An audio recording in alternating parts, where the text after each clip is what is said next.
안녕하세요. 책 읽는 여희입니다. 정말 오랜만이죠? 개인적인 일들로 갑작스레 영상 게재가 한참 늦어졌습니다. 약간 쌀쌀한 봄에 준비해놨던 이 영상을 후끈한 초여름이 되어서야 올리게 되었네요. 편안하게 들으시며 나 자신을 단단히 할 수 있는 책 한 권을 들고 왔습니다. 바로 자기 마음의 주인으로 살고 있는가 입니다. 삶이 기울어지는 순간마다 고전에 귀 기울여왔다는 저자 하승연님은 20살 여름에 처음 논어를 읽고 마음의 고향에가 닿은 느낌이 좋아 고전 번역으로 일찍 진로를 잡았다고 하는데요. 그래서인지 논어 인용이 유독 많은 듯합니다. 저자는 삶의 어디쯤에 뿌리 내려야 할지 막막한 이들이나 삶의 균형추를 잃은 사람들에게 고전 읽기를 권하고 있습니다. 이 책은 온라인 서점에서도 평이 무척 높은 편인데요. 다른 고전을 다룬 도서들과 차별점은 처음 조선시대 학자들의 글을 시작으로 논어, 주역, 대학, 맹자 등 다른 관련 동양고전을 짧게 인용하면서 저자의 해석과 함께 책에 담아내고 있다는 점입니다. 시대는 달라도 선인들의 통찰은 후대인들에게 나침판이 되어주고 삶의 중심을 잡을 수 있는 훌륭한 뒷배가 되어줍니다. 저 역시 이 책을 읽으면서 위로와 더불어 삶의 지침에 대한 안정감을 느낄 수 있었습니다. 55편 모든 글들이 좋았지만 제가 공감된 글들 위주로 욕심내어 선별하다 보니 꽤 많은 편수를 낭독하게 되었는데요. 고전 내용은 물론 저자의 사견에도 꽤 공감이 갔기에 책의 일부를 함께 들어보시면서 자신을 다잡는 계기가 되시면 좋겠습니다. 그럼 자기 마음의 주인으로 살고 있는가 함께 들어보실까요?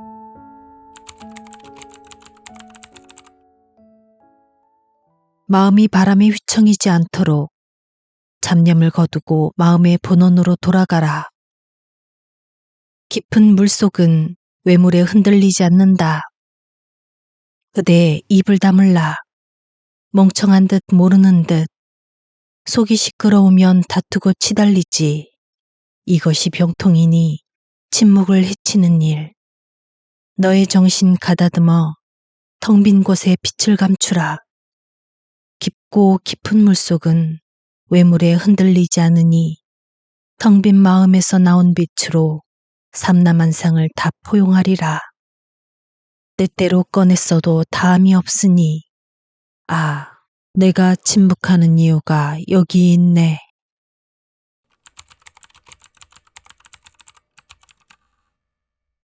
선인들이 늘 주의하라고 신신당부하는 것 중 빠지지 않는 것이 말입니다.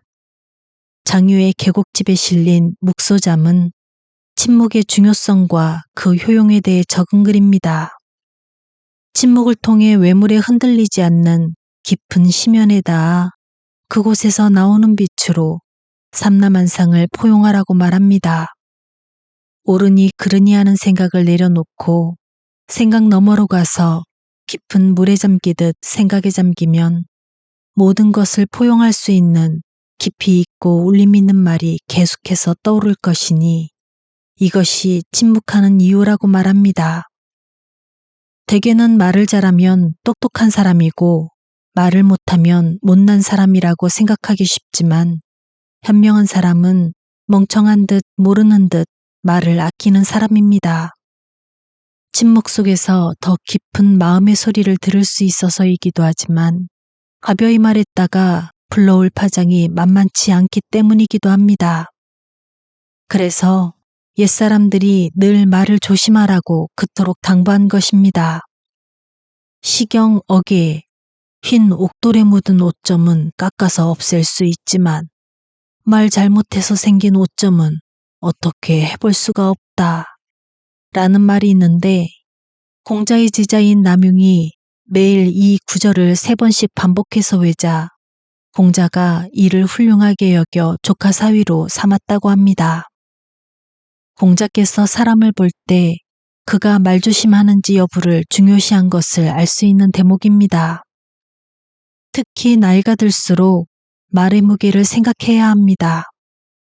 전에는 장난삼아 말해도 문제가 없던 것이 내 상황과 관계가 바뀜에 따라 문제가 될 수도 있기 때문입니다. 또 주장하는 것도 좀 줄이고 경청하는 태도를 취해야 합니다. 새로운 가치관을 가진 세대가 생각하는 것을 구현할 수 있도록 지켜보고 할 말이 있어도 좋은 말로 의견을 말해 주어야지 나이나 지위를 들이밀며 말을 막거나 함부로 충고할 생각을 해서는 안 됩니다. 멍청한 듯 모르는 듯 입을 다물어도 그 안에서 지혜는 자라나고 있습니다. 침묵은 지혜가 고이는 자리입니다. 말은 침묵을 거쳐 나올 때 진가를 발휘합니다. 여러 생각이 칼날처럼 바삐 부딪히는 자리엔 빛을 품을 텅 빈 공간이 없습니다. 입을 다물고 생각을 내려놓고 깊은 물에 잠기듯 생각 이전의 마음에 가닿으면 부질없는 것은 다 사라지고 값을 매길 수 없는 소중한 것 하나가 남습니다. 거기서 나온 지혜는 100마디 말보다 낫습니다. 마음속 한 조각, 무쇠는 녹지 않는다. 군자는 풍속이 바뀐다 해도 자신이 지켜야 할 법을 변함없이 지키며 대장부는 천지가 뒤바뀐다 해도 마음속 한 조각 무쇠가 녹지 않는다.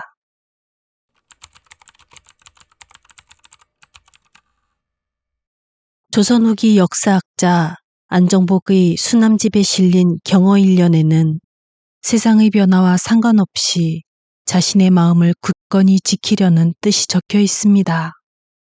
수남은 71세의 나이에도 혈기가 쇠함에 따라 의지가 약해질까를 두려워하였습니다. 그는 이 글을 지으며 세상이 쇠해지다 보니 예의가 밟지 못하여 법을 뛰어넘고 예를 넘는 것을 소탈하다고 하고 염치가 모두 없어져 모난 곳 없이 두리뭉실한 것을 시중이라고 한다. 그리하여 지조가 망가져도 걱정을 하지 않고 명절이 손상되어도 돌아보지 않는다. 이대로 가다가는 장차 모두 휩쓸려 빠져들게 될 것이다. 라고 걱정을 하였습니다. 40세 이후에는 나이를 잘 먹어야 본전이라고 하는 말을 들은 적이 있습니다. 무엇이 나이 먹는 것을 발전이 아닌 퇴보로 만드는 것일까요? 이래저래 타협하기를 좋아하고 도전하기보다 체념을 익숙하게 여기는 태도가 나이 먹는 일을 멋없는 일로 만드는 게 아닐까 싶습니다. 만약 풍속이 바뀐다 해도 자신이 지켜야 할 법을 변함없이 지키고 천지가 뒤바뀐다 해도 무쇠처럼 단단한 한 조각 마음이 녹지 않을 수 있다면 그런 사람은 멋진 어른으로서 존경받을 것입니다. 50대가 되어 보니 직업이나 외모로 사람을 보게 되지 않고 충실하고 정직한 사람인지를 보게 됩니다. 중요하지 않은 것을 가려낼 줄 알고 겉과 속이 다르지 않은 사람을 만날 때 편안하고 즐겁습니다. 그런 사람들은 뿌리 깊은 나무처럼 외부의 영향을 덜 받고 늘 단단한 느낌을 줍니다. 맹자 공손추 상에서 공손추가 맹자에게 호연직이란 무엇인지를 물었습니다. 그러자 맹자는 뭐라 말하기 어렵다. 이 호연지기는 지극히 크고 강하니 바르게 기르고 해치지 않으면 천지 사이에 꽉 차게 된다. 또한 호연지기는 의와 도와 짝하고 있으니 이것이 없으면 줄어들게 된다. 라고 답하였습니다. 무엇이 의로운지 무엇이 도에 맞는지를 가려 굳건히 지킬 수 있다면 호연지기를 갖춘 강한 사람이 될 수 있습니다. 누군가 진정으로 강해 보이는 것은 그가 가진 돈이나 지위나 허세 때문이 아니라 그가 살아온 역사와 그가 가진 자신에 대한 믿음 때문입니다. 어떤 상황 속에서도 옳은 선택을 하려고 노력했기 때문에 스스로에게 당당할 수 있는 것이고 스스로 편안하기 때문에 남들이 보기에도 멋있어 보이는 것입니다. 요즘 세대를 보면 예의 없는 것을 쿨한 줄 알고 염치가 없는 것을 당당한 줄 아는 것이 풍속이 된 듯합니다. 그러나 이러한 때일수록 세상에 휩쓸리지 않도록 자신을 단단히 단속하는 일이 필요합니다. 마음속 무쇠 한 조각을 잃어버리면 아주 쉽게 시시한 사람이 되고 말기 때문입니다. 거울보다 밝고 물보다 맑은 것이 있으니 거울에 때가 끼어 밝지 않아도 원래 밝지 않은 것이 아니니 때를 제거하면 다시금 밝아지네. 물이 흐려져 맑지 않아도 원래 맑지 않은 것이 아니니 흐린 것을 정화하면 다시금 맑아지네. 너의 때를 제거하고 너의 흐림을 정화하면 거울보다 밝고 물보다 맑아지리니 본연의 상태를 회복하여 참모습을 온전히 하라.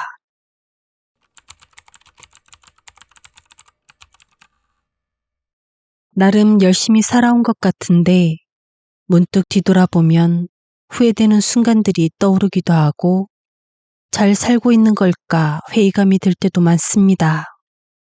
회의감이 드는 원인을 찾아보니 무언가 좋아서 하는 일보다 해야 돼서 어쩔 수 없이 하는 일이 많아서인 것 같습니다. 편하고 좋은 사람만이 아니라 불편한 사람도 보아야 하고 이건 아니지 싶은 일도 그냥 보아 넘겨야 하는 무력한 상황도 겪다 보니 그런 듯합니다. 그렇게 조금씩 일과 관계에 지쳐가면서 현실과 타협하며 끌려다니는 사이 마음의 생기를 잃어버린 느낌입니다. 조선시대 문신 장유의 계곡집에 실린 소잠에서는 밝은 것을 우리 마음의 본래 상태로 보았습니다. 그래서 마음이 흐려지는 순간마다 본연의 참모습을 회복하라고 말하고 있습니다.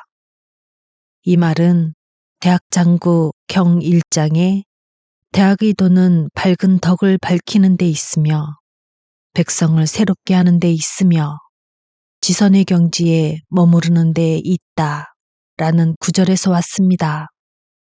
사람들은 고치기 어려운 속성을 얘기할 때 난 원래 이래 라고 말합니다. 원래보다 강한 것은 없으니 고칠 수 없다는 말이고 그러니 고치려 하지 말자는 뜻입니다. 그대로 있어서 나도 남도 괜찮으면 모르겠는데 그 원래 모습을 지키려다 보니 나도 남도 힘든 게 문제입니다. 원래도 아닌 것에 원래라는 말을 붙이면 변화가 설 자리가 없습니다. 변화가 필요하다면 먼저 원래라는 지점을 바르게 설정할 필요가 있는데 대학에서는 그 지점을 밝은 것이라고 하였습니다. 우리가 가야 할 지점을 밝은 것으로 정해두어야 어려운 현실 속에서도 밝은 면을 바라보고 갈 수 있습니다.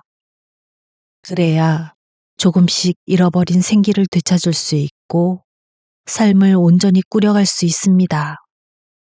그런데 그 지점은 또 먼 곳에 있지 않고 지금 이 자리에 있습니다.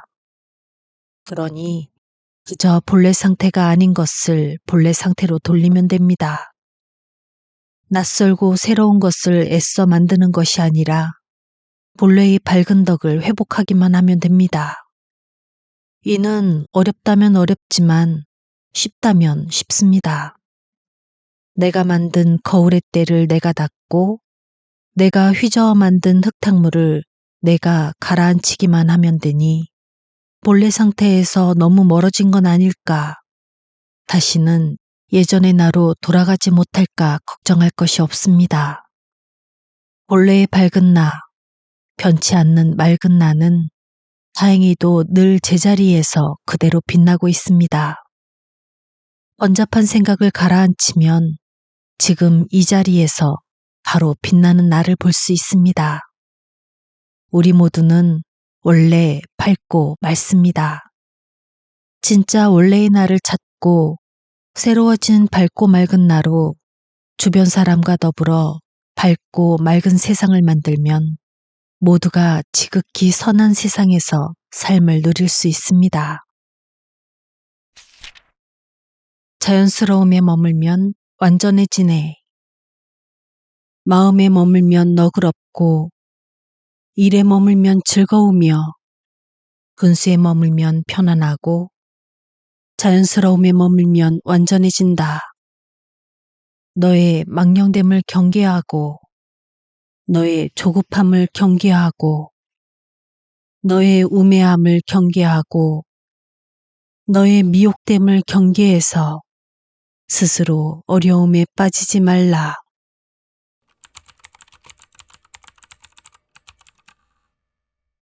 젊은 시절에는 목표를 향해 쏜살같이 달리던 때가 있었습니다. 목표를 향해 앞만 보고 달리느라 주위를 돌아보지 않고 어리석으면서도 잘난 줄 알고 남의 말에 쉽게 흔들리기도 하였습니다. 그러나 이제는 좀 차분히 잘 살고 싶습니다. 느리더라도 나의 속도에 맞추어 나다운 모습으로 살고 싶다는 생각이 듭니다. 가기 어렵다면 머물 줄도 알아야 합니다. 머문다는 것은 멈춘다는 것과 다릅니다. 머문다는 건 내가 있는 시공 속에서 중심이 되어 존재하는 것을 말합니다. 내가 있는 시공 속에서 중심이 되는 것은 매 순간 나의 의식과 행동이 하나가 될 때 가능하고 또 관계 속에서 바른 역할을 해낼 때 가능합니다. 조선 후기 실학자 위백교의 존재집에 실린 8궤명이라는 글에서는 머뭅에 대해 이야기하고 있습니다. 마음을 마구 쓰지 않고 가만히 놔두면 너그러워지고 일을 조급히 하지 않고 가만가만하면 희열이 생기고 분수 밖의 일을 어리석게 넘보지 않고 가만히 지내면 편안해지고 이런저런 소리에 미혹되지 않고 하늘에 맡기고 자연스럽게 놔두면 완전해진다고 합니다. 그러니 일부러 애써 저항하거나 회피하지 않고 자기 자신으로 가만히 존재하면 되는 것입니다. 지난날 열심히 앞만 보고 달려왔다면 이제 달리던 것을 좀 멈추고 온 길을 가만히 되짚어 보아야 하겠습니다. 빨리 가는 것을 배웠듯이 잘 머무는 것도 배워야 하겠습니다. 자꾸 어딘가 갈 곳을 찾을 게 아니라 이젠 내가 있는 시공 속에서 내가 중심이 되어 존재하는 방법을 찾을 때입니다. 시경 몇 만에 꾀꼴 꾀꼬리가 저 언덕에 앉아있네 라고 한 말이 있습니다. 이에 대해 공자께서 저 새도 머물 곳에서 머물 줄을 아는데 사람으로서 새만도 못해서야 되겠는가 라고 하였습니다. 사람이 머물 곳에 머물지 못하면 저 언덕 자기 자리를 찾아 지저귀는 꾀꼬리만도 못하다고 했습니다. 그렇다면 사람이 머물 곳은 어디일까요? 그곳은 상황과 관계가 바뀌더라도 그 속에서 최선의 선택을 내릴 수 있는 지금 여기의 우리 마음자리일 것입니다. 너그러워지고 기뻐지고 편안해지고 완전해지려면 우선 나를 좀 가만히 놔두어야겠습니다. 그리고 내 주위 사람들과의 관계를 생각하며 기본에 충실하자는 마음으로 잘 지내야 합니다. 그래야 편안하게 내려놓은 마음 상태에서 치우치지 않은 선택을 할 수 있습니다. 마음을 가만히 놔두기만 하면 내 자리를 우주의 중심으로 만들 수 있습니다. 보이지 않는 데에서 조심하고 들리지 않는 데에서 두려워하라. 으슥한 곳이라 하여 속일 수 있겠는가? 연륜이 보고 있다. 사적인 곳이라 하여 함부로 행동해도 되겠는가? 열 손가락이 가리키고 있다. 음미하는 것보다 더 드러나는 것이 없고 미세한 것보다 더 잘 나타나는 것이 없다. 엄숙히 사색하고 기미를 잘 살피라. 그리하여 보이지 않는 데에서 조심하고 들리지 않는 데에서 두려워하라. 군자가 참된 마음 간직하면 마음이 편안하리라.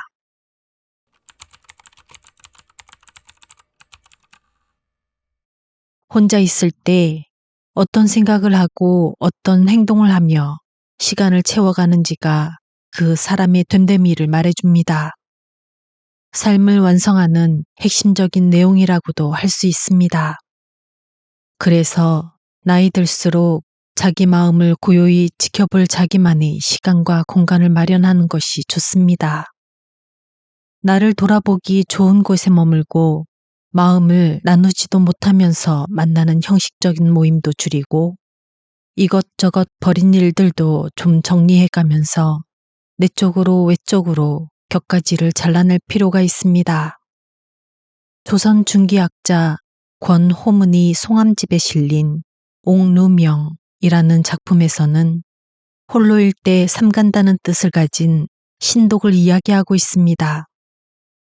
옥루는 방 안의 서남쪽 모퉁이 은밀한 곳을 가리키는 말입니다.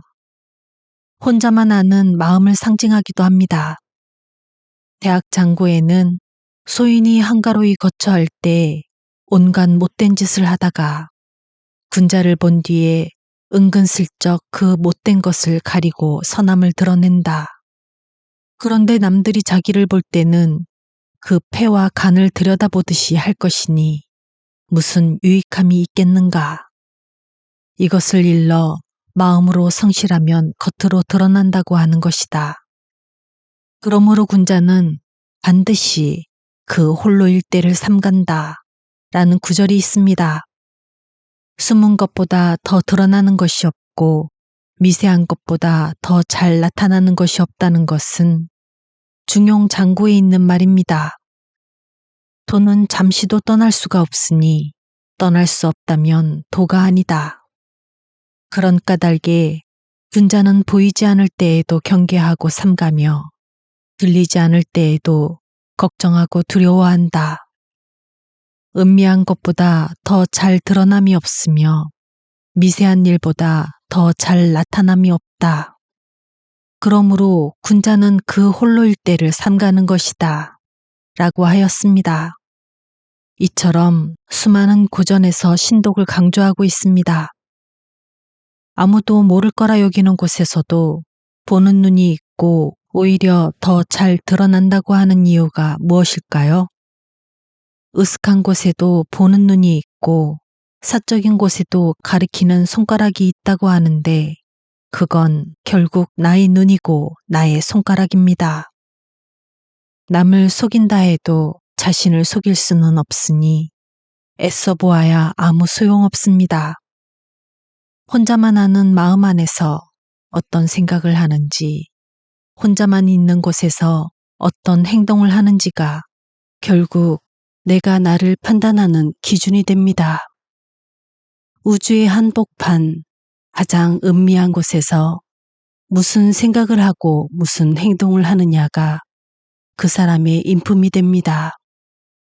눈 밝은 사람에게 폐와 간을 다 드러내 보이는 부끄러운 일도 하지 말아야 하겠거니와 속이려야 속일 수 없는 자기 자신을 속이려고 애쓰는 헛수고도 하지 말아야겠습니다.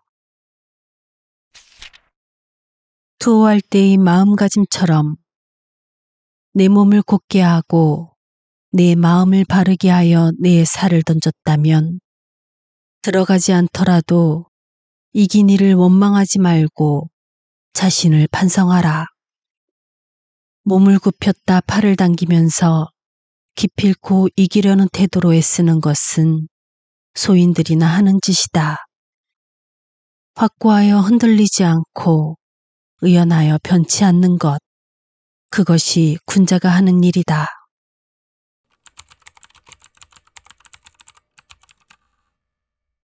마음이 늘 호수처럼 잔잔하면 좋겠지만 우리 마음은 작은 일에도 쉬이 흔들리고 중심을 잡지 못합니다. 외부에서 불어오는 바람이 마음에 파장을 일으켰다고 여기지만 마음의 변화는 상황을 대하는 태도에서 오는 것일 수도 있습니다. 내가 이렇게 된 것은 다 너 때문이다 라고 생각하면 내가 이끌 수 있는 변화의 폭이 좁아집니다. 어떤 마음을 가지는지에 따라 삶의 방향이 달라질 수 있습니다. 옛사람들은 늘 자신의 마음 상태를 점검할 것을 강조하였는데 이때 예로 든 것이 활쏘기나 투호입니다. 조선 22대 임금 정조의 홍제전서에 실린 투호명은 투호를 할 때의 마음가짐을 통해 군자의 마음가짐이 어떠해야 하는지를 이야기한 글입니다. 살을 던질 때 살이 호리병에 들어가느냐 안 들어가냐는 온전히 내 몸의 자세와 내 마음의 태도에 달린 일이라고 말합니다.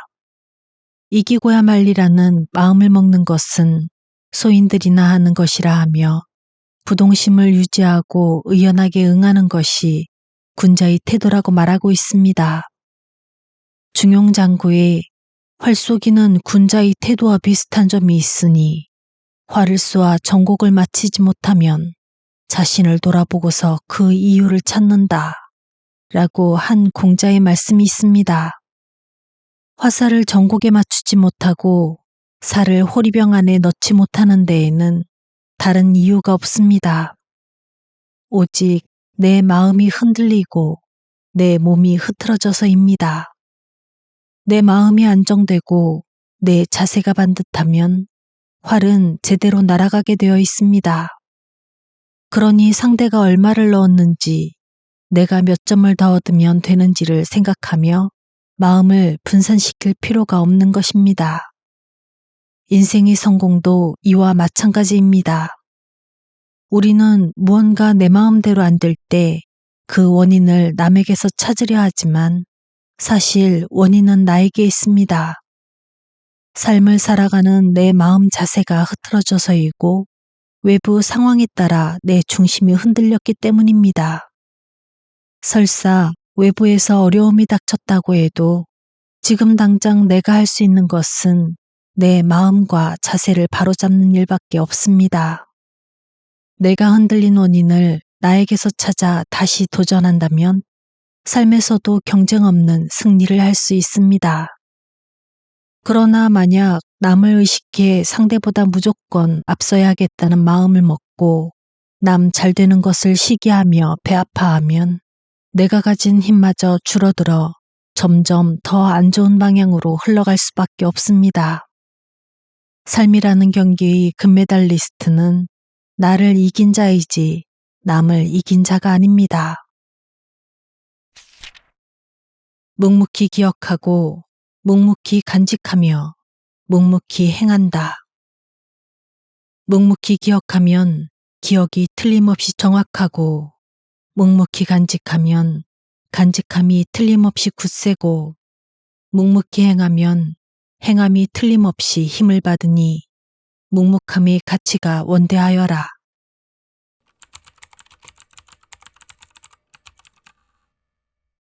조선 중기학자 유원지의 졸제집에는 묵이라는 작품이 실려 있습니다. 저자는 이 작품에서 묵묵히 기억하고 묵묵히 간직하고 묵묵히 행하는 것이 갖는 힘에 대해 이야기합니다. 정확히 기억하고 굳게 간직하고 힘있게 행하려면 묵묵함이 그 기반이 되어야 합니다. 묵묵히 기억한다는 것은 보고 들은 대로 왜곡 없이 상황을 바라보는 것입니다. 내게 유리한 방향으로 사실을 바꾸어가며 우기지 않고 조용히 객관적 사실이 무엇인지 점검하는 시간을 갖는 것을 말합니다. 제대로 판단한 것을 기억하기 때문에 기억에 오류가 있을 수 없습니다. 묵묵히 간직한다는 것은 마음에서 이는 여러 생각들을 잘 정리해서 간직하는 것입니다. 객관적 사실을 바탕으로 묵묵히 마음에 새기는 과정을 거친다면 내 안에 믿음이 생겨 흔들리지 않을 수 있습니다. 묵묵히 행한다는 것은 곧 기억하여 간직한 것을 토대로 현실에서 실현해내는 것입니다. 이미 마음속에서 방향이 정해졌기 때문에 행동에도 힘이 실릴 수 있습니다. 묵묵함은 갈등을 막고 소통의 힘을 길러 때와 경우에 맞게 행동할 수 있게 해주는 가장 강력한 처방입니다. 소확 선행에 가정이 평화로울 수 있는 비결에 대한 이야기가 전해집니다. 99세까지 장수했다는 장공의 집안은 부대가 함께 살았는데 중국 당나라 고종이 그 집에 들러 그 많은 사람이 화목하게 지내는 방법을 물었다고 합니다. 그러자 장공회가 종이에 참을 인자 100여자를 써서 올렸다고 합니다. 가와 만사성의 비결도 특별한 데 있지 않습니다. 모든 구성원들이 제 주장만 앞세우기를 참고 묵묵히 제 도리를 다하는 데 평화의 비결이 있습니다. 가정이나 사회에서도 묵묵히 제 도리를 하는 것이 중요합니다. 할 일은 안 하면서 하고 싶은 말을 내키는 대로 다 했다가는 소란스러워질 뿐입니다. 묵자가 가진 뜻이 묵직합니다. 한 걸음이라도 더 나은 사람이 되는 방향으로 미혹을 돌이켜 생각을 바로 세워라. 9길 높은 산도 한 삼택이 흙에서부터. 하늘이 이 백성을 내리실 때에는 누구에게나 이 이치를 부여하셨네. 어질거나 어리석거나 애초에는 조금도 다름이 없었네. 도는 본래 가까이에 있으니 선비는 뜻을 높이 두어야 하네. 바라면 바로 그렇게 되거늘 내 그것을 두려워할 게 있겠는가. 바란다면 어떻게 해야 할까? 진실되게 해야 할 뿐이네. 힘이 부족하다 말하는 것은 스스로 한계를 긋는 것일 뿐이고 하늘에 오르는 것처럼 불가능하다 하는 것은 스스로 포기하는 것이네. 9길 높은 산도 한 삼택이 흙에서부터 비롯되니 가느냐 마느냐가 모두 내게 달려있네. 힘써서 현인처럼 되기를 생각하며 날로 우러르네. 인을 어기지 않으리라 결심하기를 안자가 했던 것처럼 하고 몸소 천하를 책임지기를 이윤이 태평시대를 만들지 못함을 부끄러워한 것처럼 하리라. 장사 오악만큼 무거운 것을 들 수 있으면 그 역시 오악이니 사람들이여 힘내서 이 말을 오래오래 생각하시길.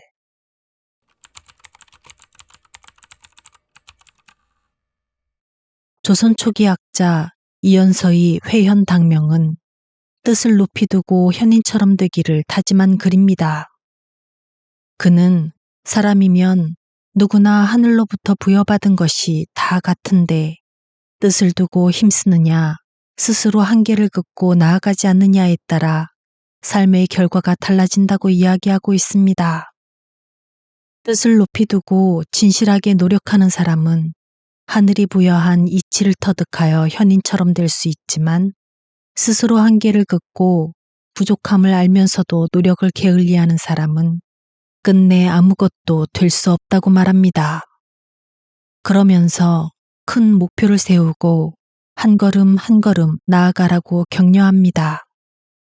중국의 유학 경전 중 가장 오래된 서경의 여우에는 작은 행실을 신중히 하지 않으면 끝내 큰 덕에 누를 끼칠 것이니 이는 마치 9길 산을 만들 적에 한 삼태기의 흙이 부족하기 때문에 그 공이 허물어지는 것과 같다 라는 말이 있습니다.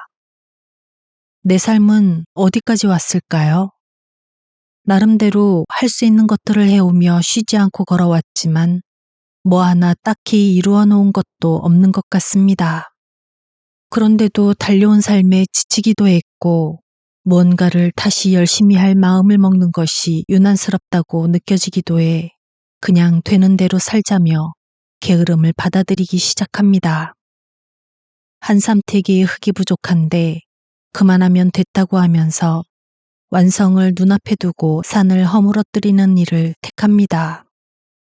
나이가 들었다 해도 삶이 계속 이어지는 한 내 행실 또한 그만하면 됐다라고 내버려둘 일이 아닙니다. 스스로를 진정 아낀다면 한 걸음이라도 더 나은 사람이 되는 방향으로 걸어 나가야 합니다. 사람이 태어날 때 하늘은 차별 없이 고르게 하늘의 이치를 나누어 주었습니다. 그러니 우리 안에는 하늘의 이치가 똑같이 고스란히 담겨 있습니다. 내가 정성을 다해 현인이 되느냐, 스스로 한계를 긋고 자포자기해 어리석은 사람으로 남느냐는 온전히 내 선택에 달린 문제입니다. 난 못해를 난 할 수 있어로 바꾸면 하늘이 주신 타고난 지혜가 내 안에서 다시 반짝이기 시작할 것입니다. 이 지혜를 길러나가면 인생도 다시 반짝이기 시작할 것입니다. 성인이 될 것인가, 미치광이가 될 것인가. 마음은 집던한 나그네처럼 가만히 있을 때는 적고 움직일 때가 많다. 모름지기 잠시 잠깐도 늘 챙겨두어 털끝만큼이라도 놓치는 일이 없게 하라. 부귀는 하늘에 달렸지 내게 달린 것이 아니지만 성인이 되느냐 미치광이가 되느냐는 내게 달렸지 남에게 달린 일이 아니다. 밝은 창 앞에서 종일토록 책을 펴고 있으면 이내 내 몸에 오래된 병 있는 것도 있곤 한다.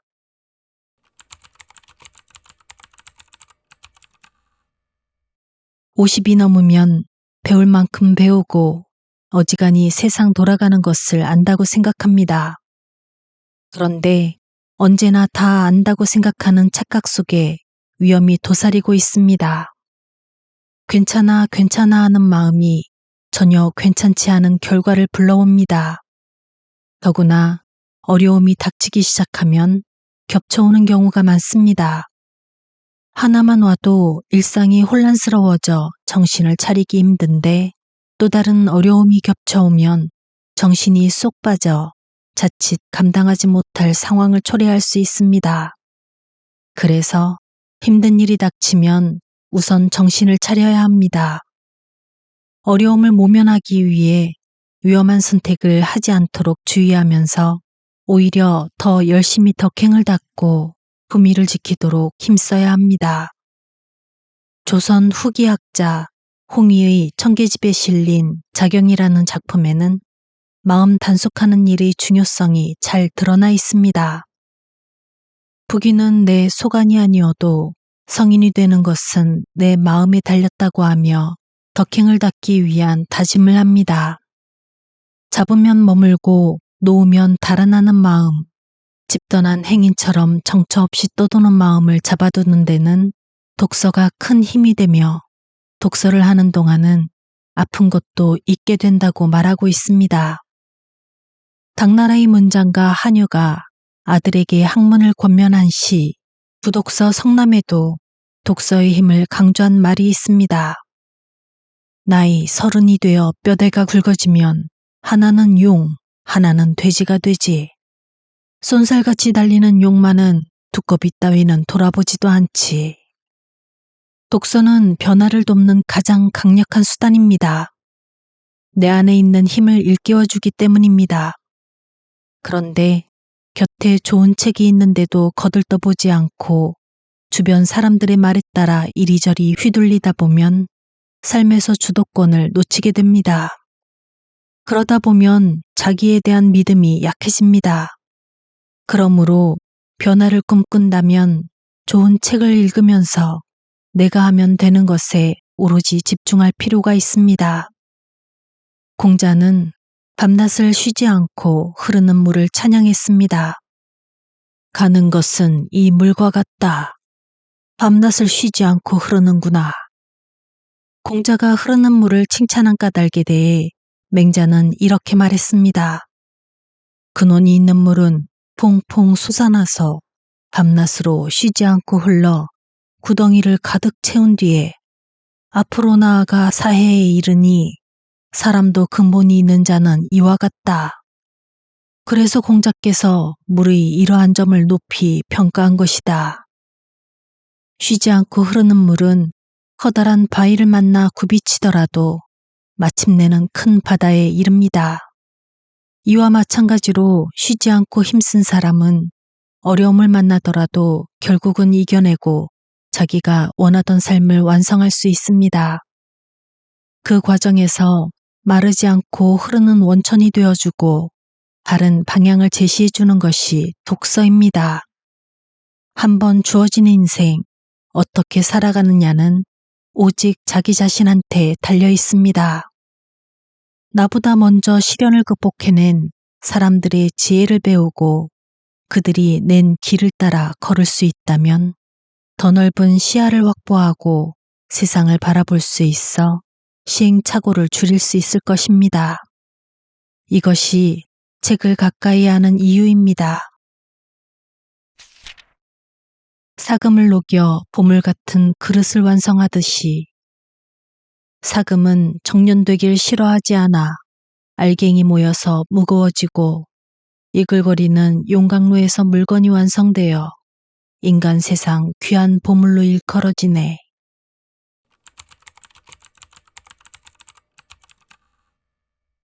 중년이 되면 나를 중심으로 많은 관계가 성립됩니다.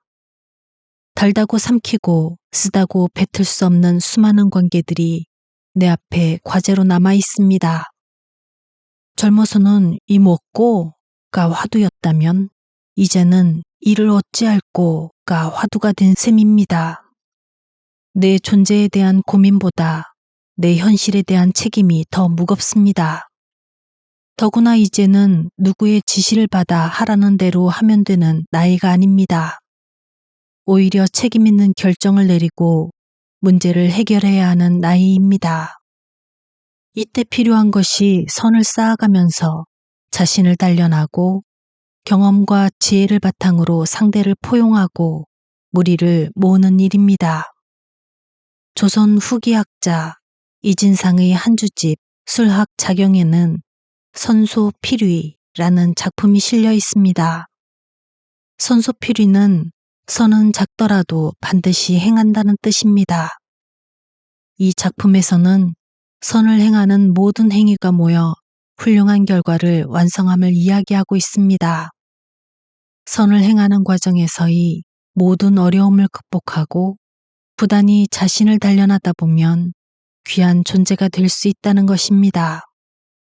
수많은 금가루들이 용광로 속에서 액체가 될 때까지 자신을 녹여 보물 같은 그릇 하나를 완성하듯이 선한 행위를 쌓아가고 모든 고난을 성숙해지는 재료로 삼는다면 귀한 사람으로 거듭날 것이라고 확신합니다. 무언가 소중한 것이 완성되려면 그 사이에 꼭 겪어내야 할 어려운 고비들이 있습니다. 그 고비들을 잘 넘기는 과정에서 우리는 소중한 존재가 되어갑니다. 논어 자안에는 날씨가 추워진 다음에야 소나무와 잣나무가 뒤늦게 시든다는 것을 알게 된다 라는 공자의 말이 있습니다. 어려움을 잘 견뎌냈을 때 자신이 진가를 발휘하게 되는 것입니다. 그러니 아픔도 성숙해지기 위한 소중한 재료로 여기는 마음이 필요합니다.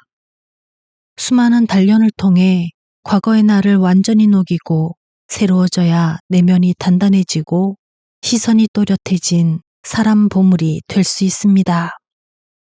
새롭게 다시 태어난 사람 보물이 되면 흔들리는 사람들이 그를 찾아와 쉬고 갈 길을 묻습니다.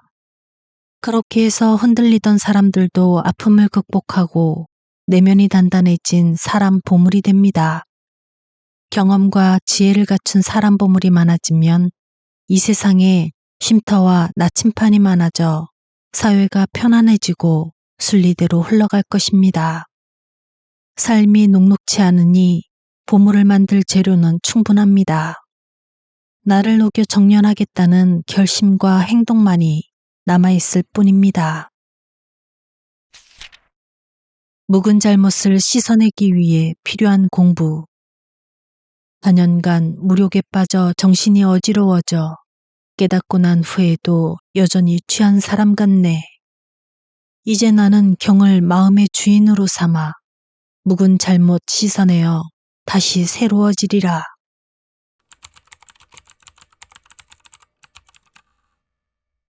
나이 들어 특히 경계해야 할 것이 있다면 무엇일까요? 조선 후기학자 이서의 홍도 유고에 실린 자경에는 다년간 무력에 빠진 자신의 모습을 반성하는 내용이 있습니다. 그는 자신의 과오를 알아차린 후에도 곧바로 바뀌기 어렵다는 것을 깨닫고 오래된 잘못을 씻어내기 위해 경 공부를 하리라 다짐합니다. 욕심을 씻어내려면 욕심이 싹트기 이전으로 마음을 돌리는 힘이 필요합니다. 이때 필요한 것이 경 공부입니다. 경 공부는 마음을 하나로 모아 다른 일에 휘둘리지 않는 것을 말합니다. 사람이 사는 데 있어서 욕심이 없을 수는 없습니다. 욕심이 있어야 목표도 생기고 의지도 생기고 실행력도 생기니 무언가를 하려면 욕심이 있어야 합니다. 다만 무엇에 욕심을 내느냐가 문제입니다.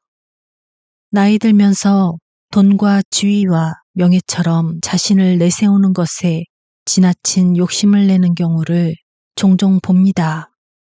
그런데 거칠에 신경 쓰느라 참된 모습을 망각하고 살다 보면 주위에 마음을 나눌 수 있는 친구는 다 사라지고 내면이 허해져 인생을 허무하게 끝내고 맙니다.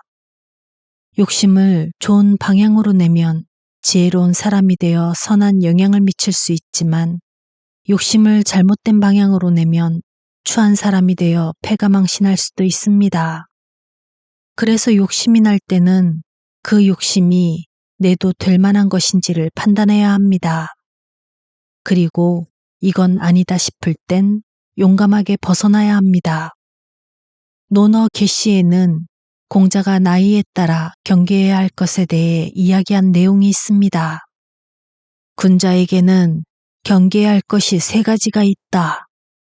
젊을 때는 혈기가 아직 정해지지 않은 때이므로 경계해야 할 것이 6개 있고 장성에서는 혈기가 한창 강한 때이므로 경계해야 할 것이 싸움에 있고 늙어서는 혈기가 이미 쇠한 때이므로 경계해야 할 것이 욕심에 있다.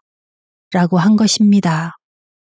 공자는 나이 들어서 경계해야 할 것으로 욕심을 들었습니다. 가정에서나 사회에서나 큰 영향력을 행사하는 때이므로 욕심을 조심하도록 한 것입니다. 윗물이 맑으면 아랫물이 맑지만 윗물이 흐리면 아랫물도 흐려집니다. 나이 들어서 욕심내는 것이 더욱 위험한 이유입니다. 순임금은 누구이고 나는 누구인가를 생각하며 순임금처럼 되기를 꿈꾸는 정도라면 얼마든지 욕심을 내도 되겠지요. 하지만 인격을 닦는 것이 아닌 무력과 인정욕에 욕심을 낸다면 끝내 편안한 자기 마음 하나도 얻지 못할 것입니다. 깊이 잠겨 그 말씀 외면 시원스레 미혹을 떨칠 수 있네. 성현들은 이미 이 세상에 없지만 그들이 남긴 가르침은 책 속에 있네. 깊이 잠겨 그 말씀 외면 시원스레 미혹을 떨칠 수 있네. 그 누가 예와 지금이 다르다 말하는가. 천년이라는 시간적 거리가 느껴지지 않네. 좋은 시절 허송세월한 것이 후회스럽고 늙음하게 힘쓰려니 어렵기만 하지만 그대의 위무공을 보라. 90이 넘어서도 억시를 지어 경계하였네.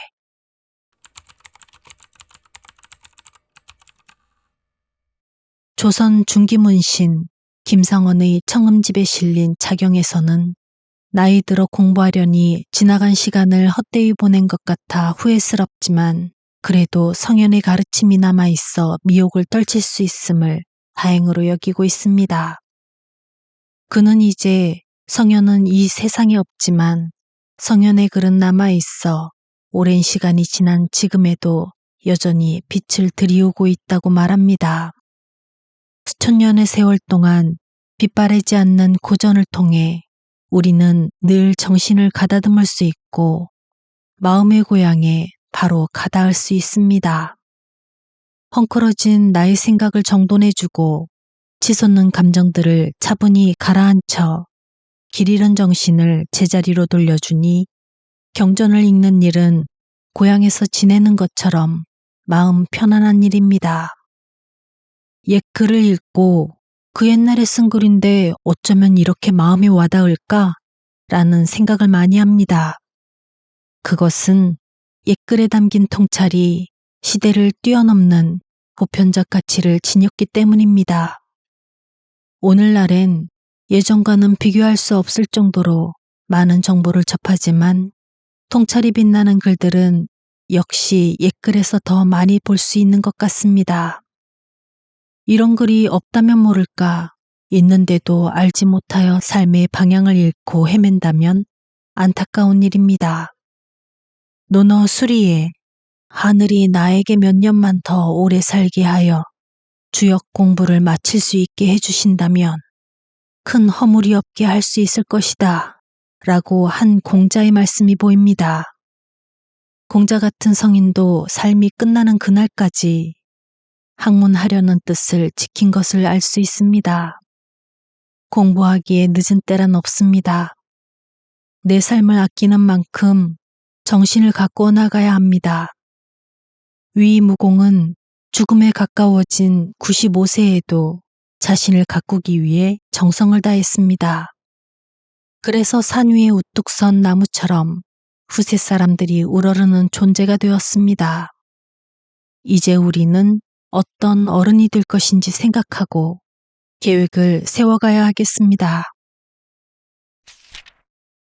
눈을 감는 순간까지 모든 것이 공부이니 독서와 학문은 한결같이 이치를 밝히는 것에 힘써야 하며 많이 아는 것을 자랑하는 데 뜻을 두어서는 안 된다.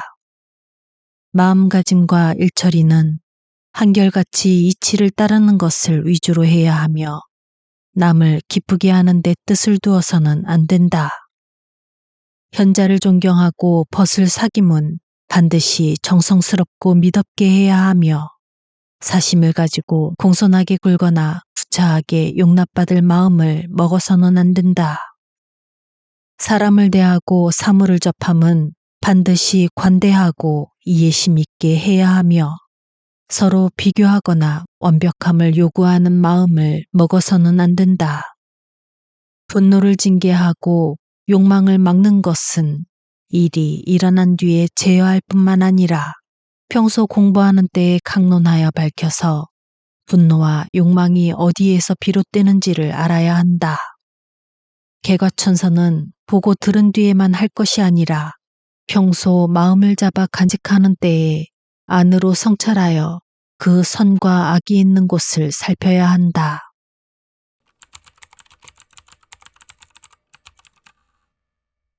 조선 중기의 문신 정계청의 우등록에 실린 자경에서는 학문과 마음가짐, 인간관계와 감정 등 안과 밖을 닦는 방법에 대해 말하고 있습니다. 공부에는 여러 가지가 있는데 이 모두를 종합적으로 다 잘 해내는 것이 중요합니다. 독서하고 강학하는 일, 마음가짐을 잘 먹고 이치에 따라 일하는 일, 현자를 존경하고 벗을 선택하는 일, 사람을 대하는 일, 감정을 절제하는 일, 잘못을 깨닫고 고치는 일, 이 모두가 공부입니다. 지식을 쌓는 공부도 중요하지만 이치에 맞게 일 처리하는 일도 중요하고 인간관계에서 정성을 다하는 일도 중요하고 자신의 감정을 다스리는 일도 중요하고 잘못을 고치는 일도 중요합니다. 그래서 눈을 감는 순간까지 삶의 모든 순간에 공부를 놓을 수 없는 것입니다. 이 공부를 버겁고 하기 싫다 여기면 괴로운 일이 되지만 기쁜 마음으로 하면 기쁜 일이 됩니다. 논어 첫 편이 학이인데 학이편의 첫 문장이 배우고 때때로 그것을 익히면 또한 기쁘지 아니한가. 익힐 습자는 새가 날기 위해 깃이 하얗게 되도록 연습하는 모양입니다. 부단히 노력하여 어제와 오늘이 다르고 매일매일 수양이 쌓여 덕성이 높아지는 과정 또한 기쁨일 수 있습니다. 성찰하는 일은 끝없이 자신에게 질문을 던지는 일입니다. 정계청 선생은 자신을 향해 수많은 질문을 던졌습니다. 이치를 알기 위해 독서를 하는가? 알고서 자랑하기 위해 독서를 하는가? 이치에 따라 움직이는가? 남의 비위를 맞추기 위해 움직이는가? 진심을 다해 현자를 존경하고 벗들에게 신의를 지켰는가? 남에게 많은 것을 요구하지 않고 너그러운가? 화가 나고 욕심이 날 때 그것이 어디에서 비롯되는지 알아차릴 수 있는가? 내 안에 있는 잘못을 들여다보고 고치는 일을 평소에 늘 할 수 있는가? 자신을 사랑하는 사람만이 자신을 향해 질문을 할 수 있습니다. 자신을 사랑하는 사람이 자신을 성찰하고 뜻맞는 벗들과 생각을 나누면서 안과 밖을 부단히 갈고 닦으면 결국 새처럼 가볍게 자신의 하늘을 날 수 있습니다.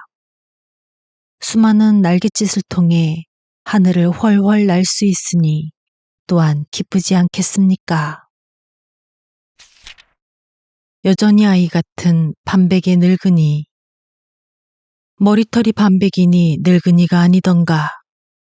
방정맞게 지내는 건 여전히 아이 같네. 거친 말로 사람을 놀라게 하고 세상을 도울 만한 작은 공도 못 세웠네. 술이 좋아 석 잔 이상은 마셔야 갈증이 사라지고 시를 지었어도 제대로 된 구절 하나 남기지 못했네.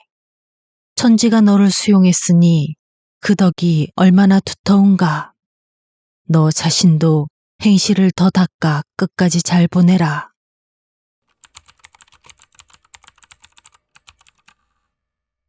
세상을 살다 보면 마음에 안 드는 사람도 만나지만 마음에 안 드는 내 모습도 많이 봅니다. 내가 왜 그렇게밖에 못했을까?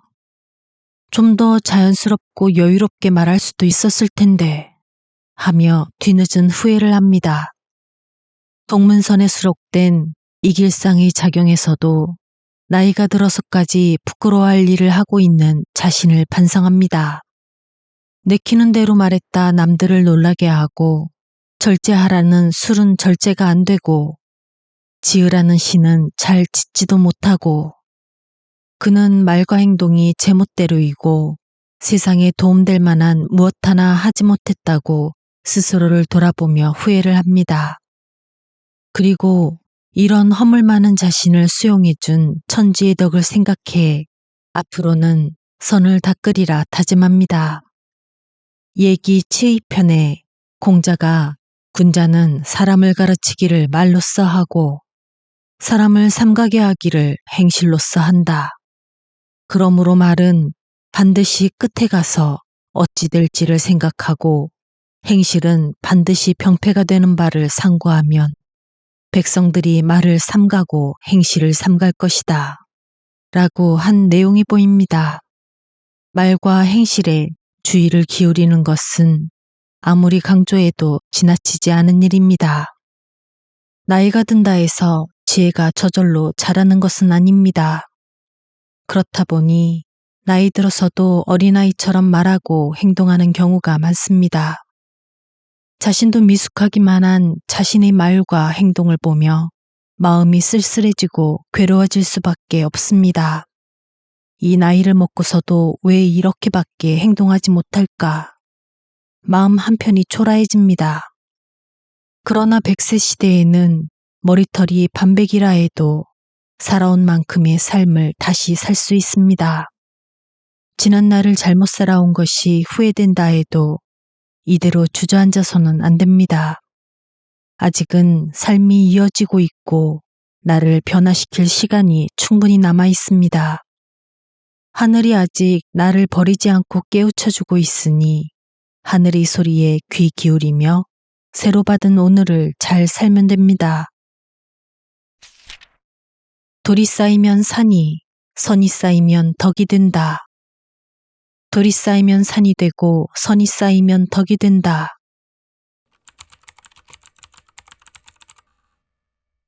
조선 후기학자 허목의 기원에 실린 성록명에서는 선을 쌓아 덕을 이루라고 하고 있습니다.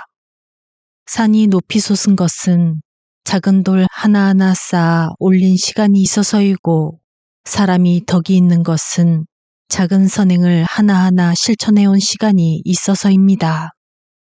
작은 선행들을 하나하나 쌓아 올려 산처럼 높은 덕을 이룬 자는 그 과정 속에서 흔들리지 않는 법을 배우고 귀한 덕을 나눌 수 있게 됩니다. 하늘은 스스로 돕는 자를 돕는다 라는 말이 있습니다. 중용장구에서도 하늘이 만물을 낼 적에는 반드시 그 재질에 따라 돈독하게 한다. 그러므로 뿌리가 잘 박힌 것을 복돋아주고 기운 것을 엎어버린다 라고 하였습니다. 모두 스스로 노력하는 자에게는 하늘이 돕는 힘이 작용한다는 말입니다. 마음 먹고 실행하는 작은 행동들이 축적되면 그 축적이 성공으로 이어질 수밖에 없습니다. 그리고 선을 쌓아 덕을 이룬 사람의 영향력은 세상을 바꿀 만큼 큰 힘을 지닙니다. 주역 건괴 문헌전에는 대인의 도를 칭송하면서 천지와 그 덕을 합하고 일월과 그 밝음을 합하며 사시와 그 차설을 합하고 귀신과 그 기륭을 합한다 라고 하였습니다. 덕을 쌓은 사람이 천지운행에 참여하여 세상을 변화시킬 수 있는 힘을 보여주는 말입니다. 자갈이건 돌이건 바위건 쉬지 않고 쌓아야 산이 되듯 작은 일이건 큰 일이건 꾸준히 선을 쌓아야 덕을 이룰 수 있습니다. 중년이 된 지금 내가 쌓아 올린 돌들을 돌아보아야겠습니다. 어려운 가운데서도 애쓰며 잘 살아온 것은 토닥여주고 잘못했다 싶어 후회스러운 일들은 위로해주면서 다시 하나하나 선을 쌓아 올리면 높은 산에 새와 짐승이 모이듯 내게도 좋은 사람들이 모여들 것입니다. 이런 과정을 거친 사람들이 서로 마음을 모은다면 세상은 이해득실만 따지는 곳에서 따뜻하고 편안한 곳으로 조금씩 바뀌어 갈 것입니다. 적당한 거리를 두어야 중심이 잡힌다. 다른 사람으로부터 나를 지킨다는 것. 얼굴이 다 다르듯 그 마음도 다 다르다. 세상에는 수많은 사람들 있지. 얼굴이 다 다르듯 그 마음도 다 다르네. 그러니 남들과 같아지려 하지 말고 이치와 하나 되도록 힘써야지. 남들이 꼭 틀린 것은 아니니 내가 옳다고 어찌 장담하겠나. 하늘의 밝은 명이 환히 빛나니 텅 빈 마음의 본체를 돌아보리라. 남들보다 잘났다는 생각은 성인께서도 하지 않았네. 너는 하늘을 두려워하지 않고 줄곧 나만 옳다 여길 텐가.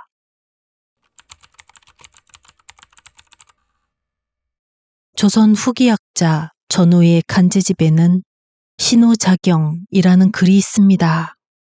이 글에는 어울려 사는 사회 속에서 나와 타인의 견해 차이를 이해하는 태도가 필요하며 나만이 옳다는 생각을 경계할 것에 대한 내용이 있습니다.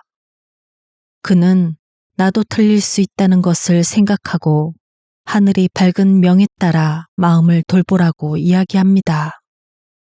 나이를 먹어가면서 많은 사람을 만나다 보면 참 내만 같지 않구나 하고 피로감을 느낄 때가 있습니다. 내가 옳다는 생각은 상대가 틀렸다는 확신으로 이어지고 이런 상태가 되면 상대를 존중하기 어려워집니다. 그런데 그것이 나만 그럴까요? 상대도 나를 보며 같은 생각을 할 것입니다. 그렇게 서로 다른 생각을 가진 사람이 같은 감정을 가지고 대립하는 상황에서 조화롭게 어울리며 대화하기 위해서는 먼저 내가 옳다는 생각을 내려놓아야 합니다. 아집을 버려야 상대의 다름을 있는 그대로 받아들일 수 있고 객관적으로 판단할 수 있습니다. 생각이 다른 것을 자연스럽게 받아들이면 감정이 상하는 일이 없어 오히려 접점을 더 잘 찾을 수 있습니다. 그러나 에고를 버리지 못하고 상대의 다름을 틀림으로 보고 지적하려 들면 서로 대립하여 관계가 틀어지게 됩니다. 저 사람은 도대체 왜 저럴까 싶을 때 얼굴이 다 다르듯 그 마음도 다 다르다 라는 말을 생각하면 화낼 일이 줄어듭니다. 잔뜩 힘을 주고 있던 에고가 스르르 풀어집니다. 에고가 풀어지면 상대가 하는 말이나 행동에도 그럴 만한 이유가 있다는 것을 이해하고 수용하는 마음이 생깁니다. 논어 자안에 공자는 4가지 문제점이 전혀 없었다. 사사로운 뜻이 없었고 이것만이 맞다고 주장함이 없었고 고집함이 없었고 나를 주장하는 마음이 없으셨다. 라는 문장이 있습니다. 성인이 향하는 바는 오직 진리뿐입니다. 진리 앞에서는 어떤 이유로도 나를 고집할 이유가 없습니다. 나의 오름이 상대와 다르고 상대의 오름이 나와 다를 때 잠시 떨어져 나를 비울 수 있어야 합니다. 내 생각을 관철시키기 위해 억지 주장을 펴기까지 한다면 그때는 다른 생각이 아닌 틀린 생각이 됩니다. 친구가 없다고 한탄할 것 없다. 책 속에서 천지를 유람할 수 있으니 책이 없으면 구름과 노을이 나의 벗이 된다. 구름과 노을이 없으면 저 하늘을 날아가는 갈매기에 내 마음을 건네면 된다. 날아가는 갈매기가 없으면 남쪽 마을 회화나무를 보며 정을 들이면 되고 원추리 잎새 사이 귀뚜라미를 보며 기뻐하면 된다. 내가 사랑해도 그가 의심쩍어하지 않는다면 모두 나의 좋은 친구이다.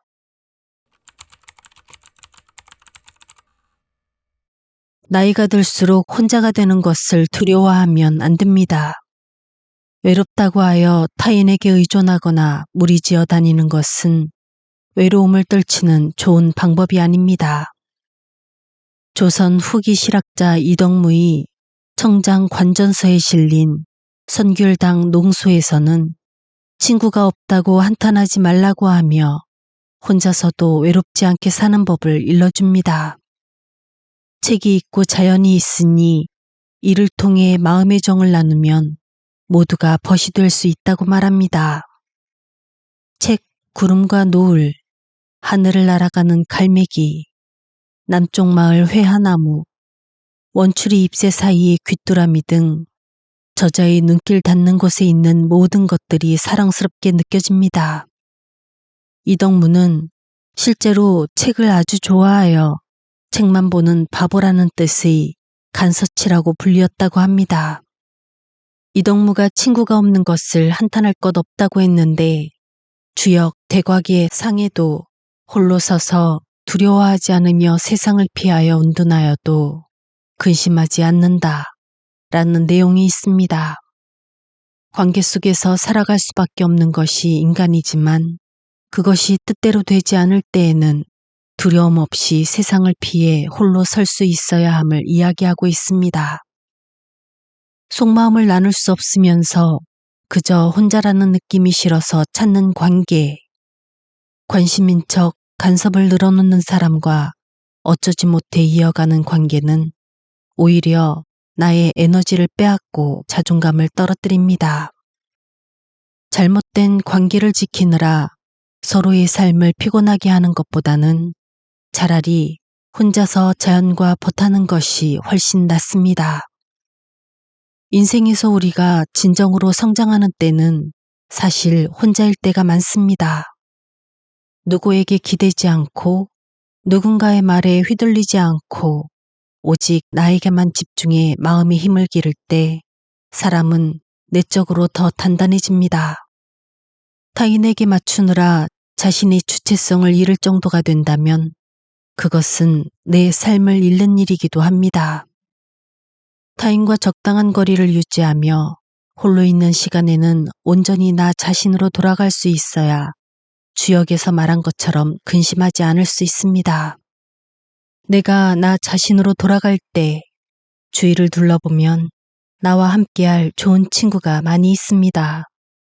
홀로일 때도 외롭지 않게 해주는 책, 나무, 새, 구름, 바람, 햇살. 자연 속에는 내가 먼저 마음을 열면 내 곁에서 마음을 달래줄 좋은 친구가 항상 있습니다. 이 친구들로 인해 홀로서도 두렵지 않고 세상을 떠나 있어도 근심하지 않을 수 있습니다. 박절한 마음은 본래 마음이 아니네. 사람은 후덕함을 타고나니 박절한 마음은 본래 마음이 아니네. 오늘부터는 경계하여 매섭게 대하는 일이 없도록 해야지.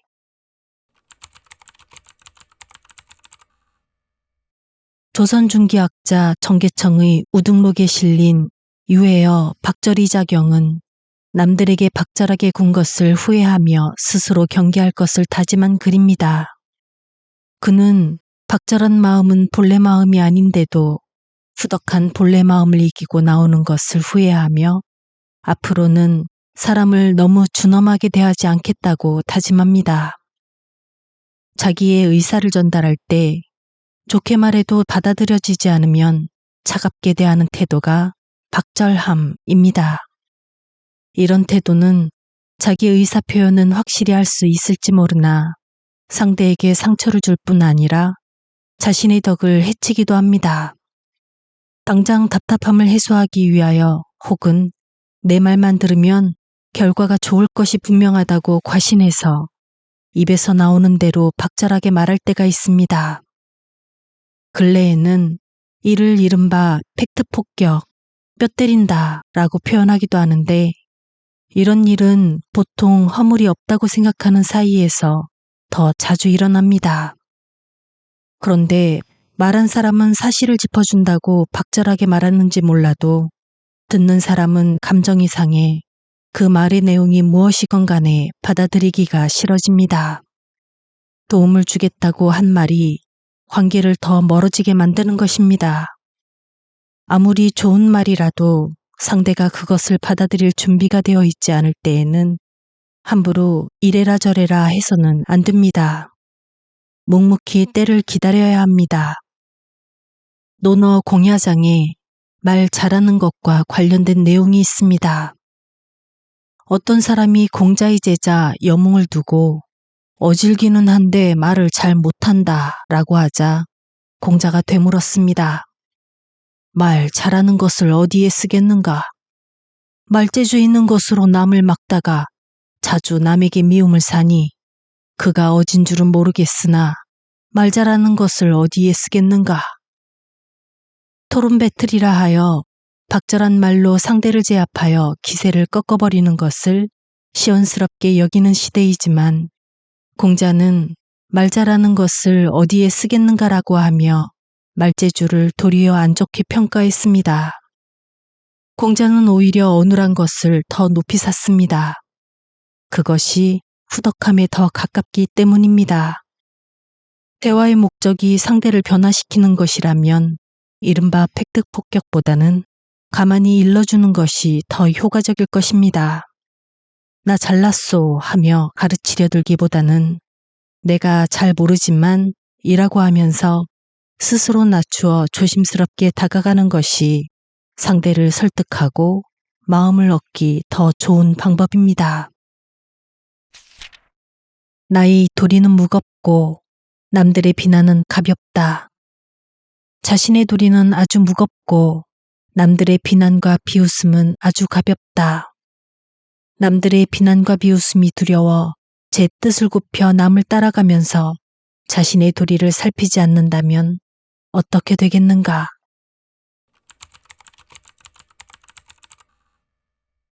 우리는 나의 뜻이 더 중요하다고 머리로는 생각하면서도 남의 평가에 연연해하며 은근히 신경 쓸 때가 많습니다. 조선 후기학자 민우스의 정암집에 실린 잡지에서는 남들로부터 비난을 받는 어려움에 처했을 때 자신의 도리를 다하며 중심을 잡을 것을 이야기하고 있습니다. 가벼운 남의 평가 때문에 무거운 나의 뜻을 뒷전으로 미룬다면 삶은 차츰차츰 남의 소나기에 들어가 남의 뜻에 휘둘리게 된다고 말합니다. 내 인생에서 중요한 일들이 내 의지대로 움직이지 않으면 마음이 위축되고 내 의지와는 상관없는 일이 언제 또 생길지 몰라 불안해지게 됩니다. 내가 내 삶을 관리할 수 없는 상태가 되면 이로 인해 생각지도 못한 사이에 공경에 빠질 수 있습니다. 나이가 불혹이 넘어 지천명에 가까워지면 자기 안에 자기대로 보고 느낀 바가 축적되어 있습니다. 그러니 두려워해야 할 것은 내 뜻을 파악하지 못하고 내 의지대로 삶을 이끌지 못하는 것이지 내 행동에 대한 남의 비난과 비웃음이 아닙니다. 게다가 내가 비난과 비웃음을 받는 것이 꼭 그럴 만한 이유가 있어서가 아닌 경우도 많습니다. 내 상황을 있는 그대로 바라보고 내 감정을 있는 그대로 수용해주면서 다시 마음을 추스리면 내 안에 중심이 서서 역경을 헤쳐나갈 용기를 얻을 수 있습니다. 어려움을 이기고 뜻을 이루겠다 결심하면 상황은 그 결심에 맞추어 변화할 것입니다. 시경 대명에 무왕이 주왕을 칠 때 사람들이 불안해할까 염려하며 한 말이 있습니다. 의심을 갖지 말라. 상제께서 그대를 내려다보고 계시니라. 큰일 앞에서 남들이 뭐라 할까를 생각한다면 아무것도 할 수 없습니다. 무왕이 주왕을 칠 때에도 남들이 어떻게 생각할지, 결과가 어떻게 될지를 걱정했다면 뜻을 이룰 수 없었을 것입니다. 무왕은 그런 확신으로 사람들의 불안을 잠재우고 결국 뜻한 바를 이루었습니다. 하늘에 물어 떳떳한 것이라면 남들이 뭐라고 하든 두려워할 게 못 됩니다. 나의 뜻은 무거운 것이고 남의 평가는 가벼운 것입니다. 헛된 비방 앞에 자신을 변명하지 말 것. 나를 비방하는 자가 있으면 반드시 돌이켜 자신을 살펴보아야 한다. 만일 내가 정말 비방을 받을 만한 행동을 한 적이 있다면 스스로 꾸짖어 고치기를 꺼리지 말아야 한다. 만일 나의 잘못이 매우 적은데 그가 보태어 말했다면 그의 말이 지나쳤더라도 나에게 실로 비방을 받을 근거가 있었으니 역시 전날의 잘못을 철저하게 끊어 털끝만큼도 남기지 말아야 한다. 만일 나에게는 본래 허물이 없는데 헛된 말을 지어낸 것이라면 그는 망령된 사람일 뿐이니 망령된 사람과 어찌 허실을 따지겠는가. 헛된 비방은 바람이 귓가를 스치고 구름이 허공에 떠 있는 것과 같으니 나와 무슨 상관이 있겠는가. 이러고 보면 비방을 받았을 때 내게 허물이 있으면 고치고 없으면 허물을 안 짓도록 더욱 힘쓸 것이니 나에게 유익하지 않은 것이 없다. 만일 그런 비방을 듣고 자신을 변명하기에 바쁘고 자기가 허물이 없는 사람이 되고야 말겠다고 한다면 그 허물은 더욱 깊어지고 비방은 더욱 심해질 것이다. 옛날에 어떤 이가 비방을 그치게 하는 방법을 모르니 문중자가 자신을 수양하는 것만 한 것이 없다 하였고 그 사람이 더 말해줄 것을 청하자 변명하지 않는 것이다 하였다. 이 말이 배우는 자의 법이 될 만하다.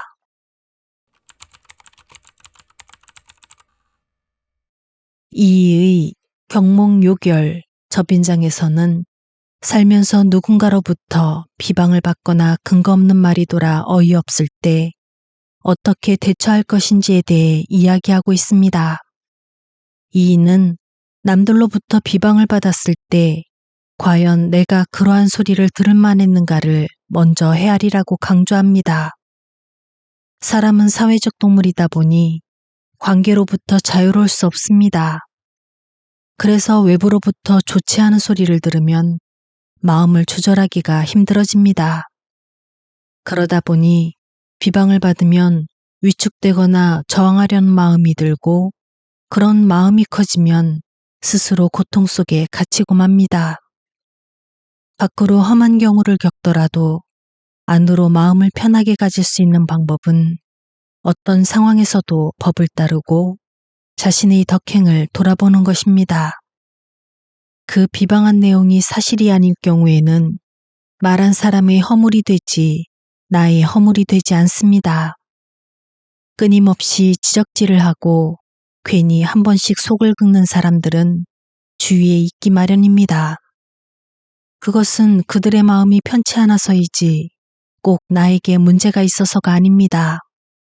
그러니 남들의 이러쿵 저러쿵 하는 말로 인해 깊은 우울의 늪에 빠지지 않도록 주의해야 합니다. 자기 자신을 성찰해 잘못을 고쳐나가는 것만큼이나 중요한 것이 자신을 함부로 대하는 사람들로부터 스스로를 지킬 줄 아는 것입니다. 맹자 이루상해.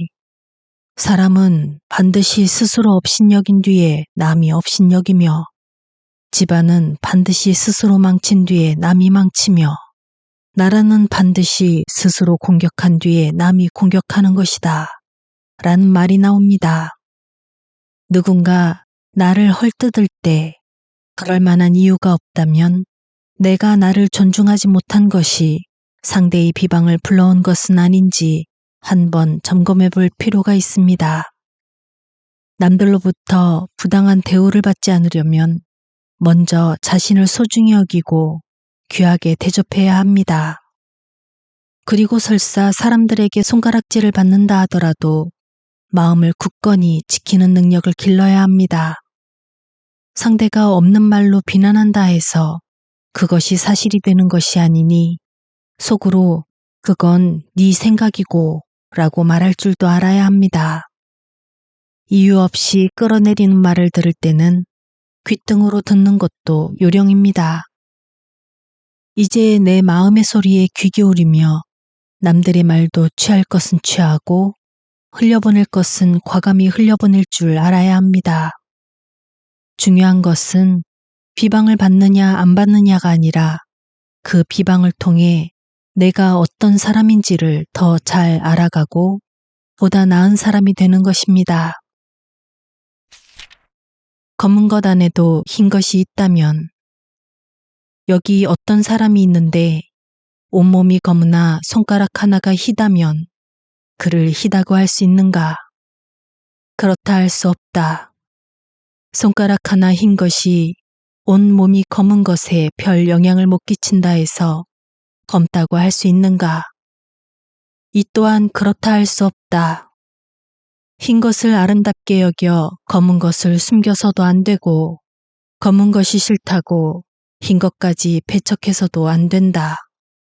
검으면 내가 그것이 검은 줄 알고, 희면 내가 그것이 흰 줄 알면 된다.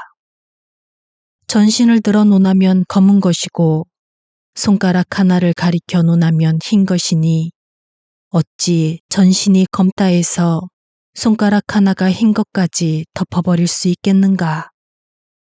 사람의 선악을 논하는 것도 이와 같다. 악한 짓을 하는 사람이라도 한 가지 착한 일을 하면 이 또한 착한 것이다. 만약 그 사람이 착하지 않다고 해서 그 착한 것 한 가지까지 아울러 배척하면 세상에서 선을 행하는 것을 막는 것이니 군자가 선을 돕는 도가 아니다.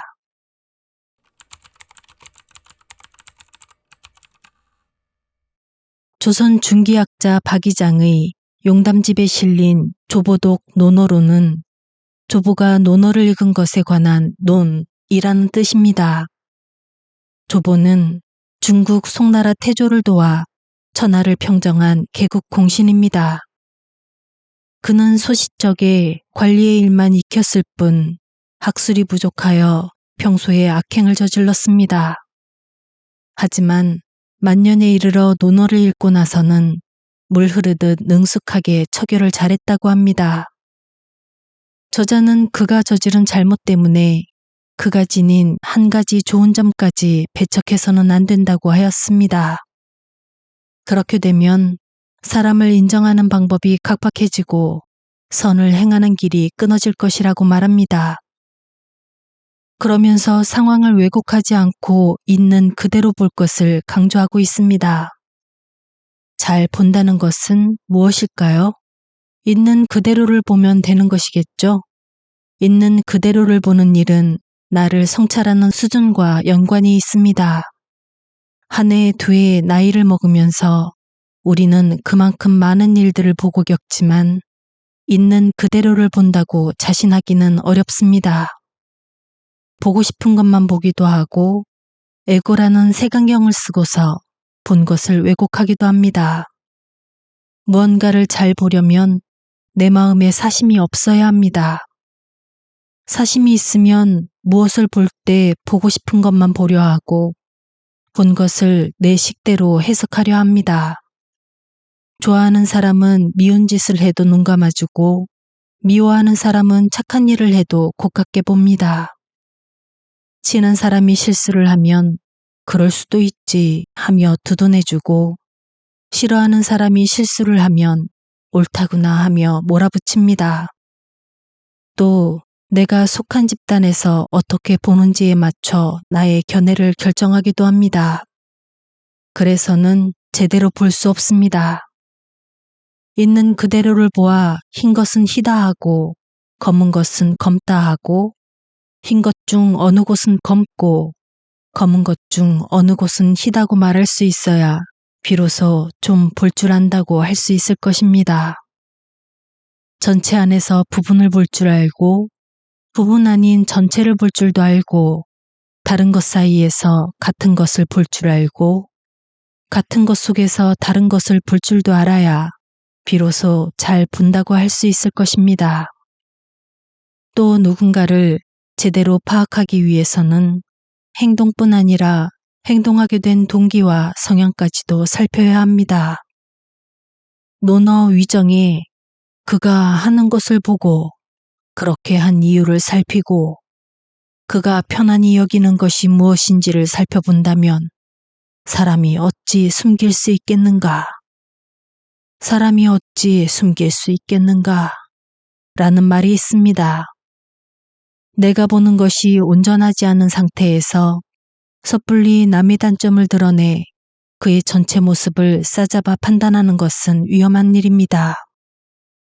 무언가를 잘 보기 위해서는 통찰이 필요합니다. 통찰하는 힘은 엄격한 자기 성찰에서부터 길러집니다. 변화하고 끊어내야 휘둘리지 않으니 새 심지에 새 불을 붙여라. 항심이 있는 사람은 변화가 두렵지 않다. 한결같음에는 변치 않는 한결같음과 변화와 함께하는 한결같음이 있다. 변치 않는 한결같음은 쉽게 할 수 있지만 변화와 함께 있는 한결같음은 행하기 어렵다. 항심을 가진 사람은 한결같아야 할 때 변치 않아야 할 일에는 늘 변치 않고 변화와 함께해야 할 일에는 늘 변화를 준다. 변치 않아야 할 일에 변치 않는 것은 얼마나 좋은 일인가.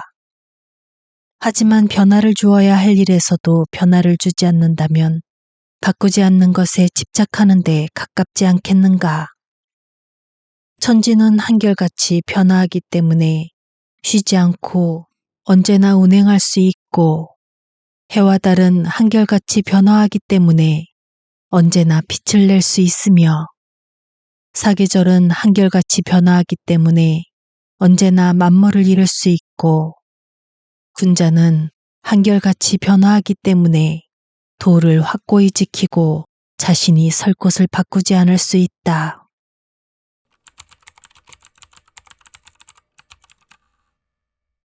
변치 않음이란 건 무엇일까요? 아무 일도 일어나지 않는 곳에 돌처럼 존재하는 것이 아니라 변화의 소용돌이 속에서도 자기가 머물 곳을 알고 중심을 잡는 것, 그것이 진정한 의미의 변치 않음일 것입니다.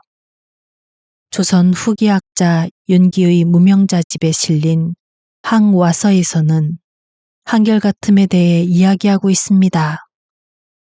저자는 이 한결같음은 고정된 것이 아니라 변해야 할 때와 변치 않아야 할 때를 알아 때를 맞게 움직이는 것이라고 하며, 변화를 주어야 할 일에서도 변화를 주지 않는다면 집착에 가까워진다고 이야기하고 있습니다. 한결같다 라는 말은 두 가지 경우에 쓰입니다. 하나는 너는 어쩜 그렇게 한결같냐? 라고 할 때이고, 하나는 그 사람은 참 한결같은 사람이야 라고 할 때입니다. 첫 번째 것은 도통 변할 줄을 모르고 제 방식만 고집할 때 하는 말이고, 두 번째 것은 행동을 신뢰할 만할 때 하는 말입니다. 행동을 신뢰할 만하다는 것은 상황이 달라져도 거기에 맞게 최선을 다해 처신한다는 뜻도 포함됩니다. 중용장구의 군자는 중용을 지키고 소인은 중용과 반대로 행한다. 군자가 중용을 지키는 것은 군자로서 때에 알맞게 행하기 때문이요. 소인이 중용과 반대로 행하는 것은 소인으로서 거리낌 없이 행하기 때문이다. 라는 문장이 있습니다. 같은 한결같음을 지녔더라도 상황과 관계는 아랑곳하지 않고 제 뜻대로만 하려 드는 사람은 소인이 되고, 변화의 소용돌이 속에서도 자기가 머물 곳을 알고 진득하게 중심을 잡는 사람은 군자가 됩니다. 그러니 때에 맞게 한결같아야 중용의 미덕을 살릴 수 있습니다. 나이가 들면 변화에 적응하는 속도가 느려지고 익숙한 방식이 편해집니다. 그렇다 보니 그런 방식을 자기 자신뿐 아니라 남들에게 요구하기도 합니다. 하지만 한결같은 사람이 되려면 상황에 맞게 변화할 줄 알아야 합니다. 한결같은 사람은 변치 않는 사람이 아니라 변화 속에서도 조화로운 지점을 찾을 줄 아는 사람이고, 혼란 속에서도 해야 할 것과 하지 말아야 할 것을 지킬 수 있는 사람입니다.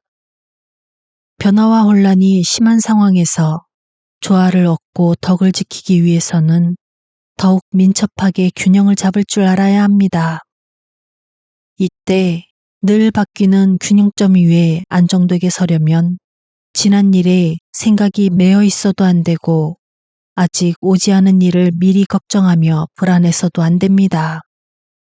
오직 지금 이 순간 내가 하는 일에 온 정성을 기울일 때 나도 하늘처럼 변화하는 한결같은 사람이 될 수 있습니다. 게으름, 만사가 무너지는 지점. 게으름이 오는 것을 고치는 게 쉽지 않아 초당에서 환한 대낮에 베개에 늘 기대어 있다. 때때로 몸과 마음 점검해 보니 만사가 다 여기서부터 무너지는구나.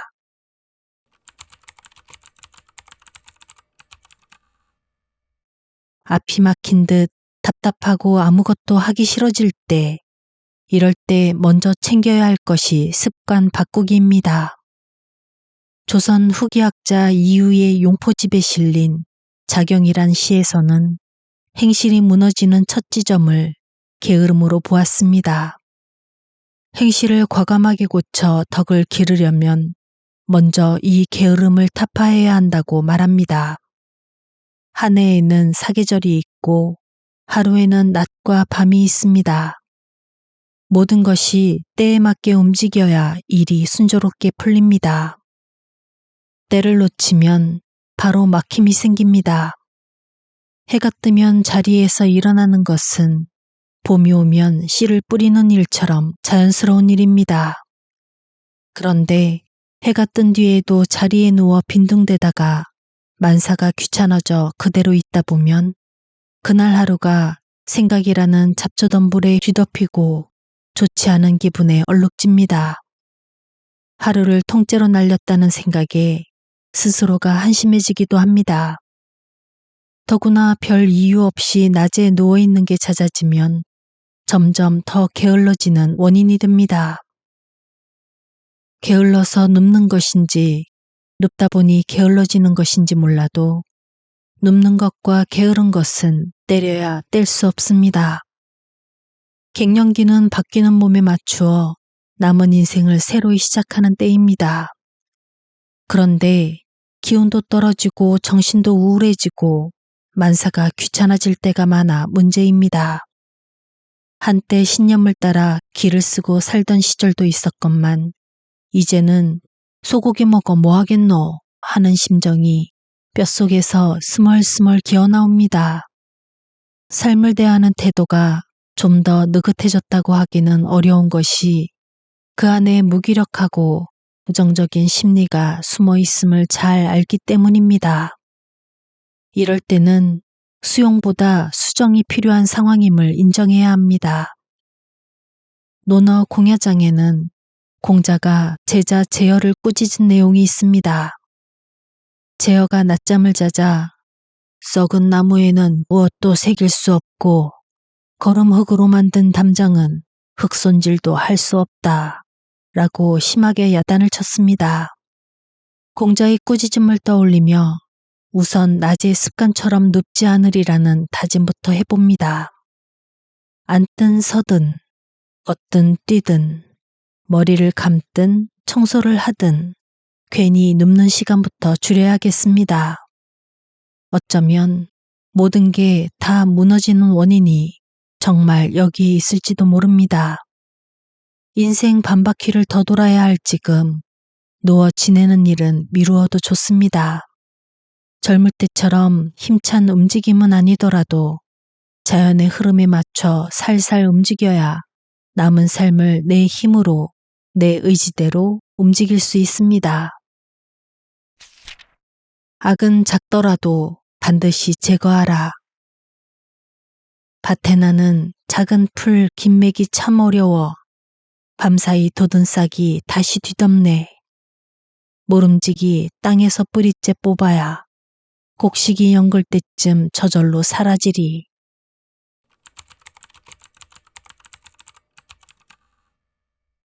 무언가를 제대로 해내기 위해서는 먼저 자신을 반듯하게 세우는 일이 필요합니다. 자신이 바로 서야 남들 말에 휘둘리지 않고 주체적으로 후회 없는 선택을 내릴 수 있고 그 행동에 책임을 질 수 있습니다. 이진상의 한 주집에 실린 수락자경에는 악은 작더라도 반드시 제거하라 라는 글이 있습니다. 이 글에서는 끊임없이 자라나는 잡초를 뿌리째 뽑아야 곡식이 연글 때쯤 저절로 사라진다고 이야기합니다. 이는 좋은 결실을 맺기 위해서는 그 과정에서 제거해야 할 것들을 단호히 없애는 것이 이로움을 강조한 것입니다. 마음의 밭에도 잡초 같은 생각들이 우거지기 쉽습니다. 잡초를 제거해야 제대로 된 수확을 할 수 있듯이 잘못이 있을 때 바로바로 고쳐야 제대로 성장할 수 있습니다. 생각이든 행동이든 작은 습관이 쌓여 인격이 됩니다. 내 발목을 잡는 작은 잘못들, 부정적인 생각들을 뿌리 뽑지 못하면 마음과 행동이 헝클어져 자풀이 무성한 정원처럼 추레한 사람이 되고 맙니다. 속자치 통감장편, 송철종편에 춘추시대의 임금 곽공과 관련된 이야기가 실려 있습니다. 제황공이 들놀이를 나갔다가 멸망한 옛성에 있는 폐허를 보고 촌사람에게 이 마을이 무슨 마을인지를 묻자 촌사람이 곽씨의 마을이라고 답하였습니다. 황공이 다시 곽씨는 어떠한 사람이었냐고 묻자 촌사람이 곽씨는 선을 좋아하고 악을 싫어한 사람이라고 답하였습니다. 제황공이 다시 선을 좋아하고 악을 싫어하는 것은 훌륭한 행실인데 무엇 때문에 폐허가 되었느냐고 묻자 촌사람이 선을 좋아하면서도 실천하지 못하고 악을 싫어하면서도 뿌리 뽑지 못했기 때문에 폐허가 되었다고 답하였습니다. 선을 좋아한다면 실천해야 하고 악을 싫어한다면 제거해야 함을 강조한 말입니다. 걱정, 근심, 후회, 미련, 미움 같은 나쁜 생각들이 잡초처럼 나를 뒤덮으면 곡식 같은 내 안에 좋은 생각들이 자라날 틈이 없습니다. 마음이 온통 잡초로 뒤덮이면 마음의 중심을 잡을 수도 품위를 지킬 수도 없습니다. 내 마음의 성이 폐허가 되지 않으려면, 노년에 마음이 안정된 사람으로 기품 있게 지내려면 작은 악이라도 반드시 없애고 가려는 마음을 먹어야겠습니다.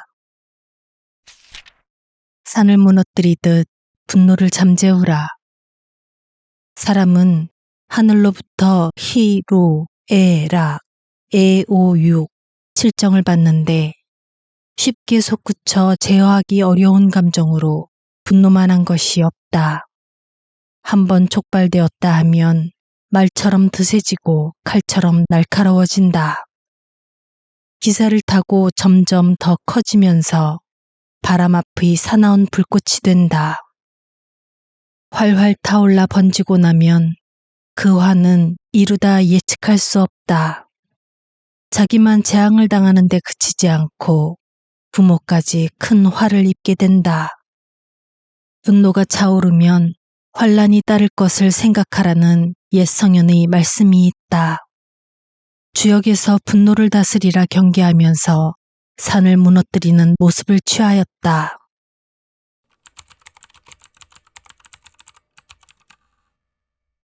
조선 후기 학자 이연일의 가람집에 실린 징분잠에서는 분노라는 감정의 특성과 위험을 이야기하고 있습니다. 인간이 느끼는 7가지 감정을 칠정이라고 하는데 그 중에서도 가장 제어하기 어려운 감정이 분노입니다. 분노는 말처럼 드세지고 칼처럼 날카로워지며 사나운 불꽃처럼 점점 더 타올라 그 화가 자기뿐 아니라 부모에게까지 미쳐서 모든 것을 새까맣게 태운다고 하였습니다. 삶의 무게가 산처럼 무거울 때가 있습니다.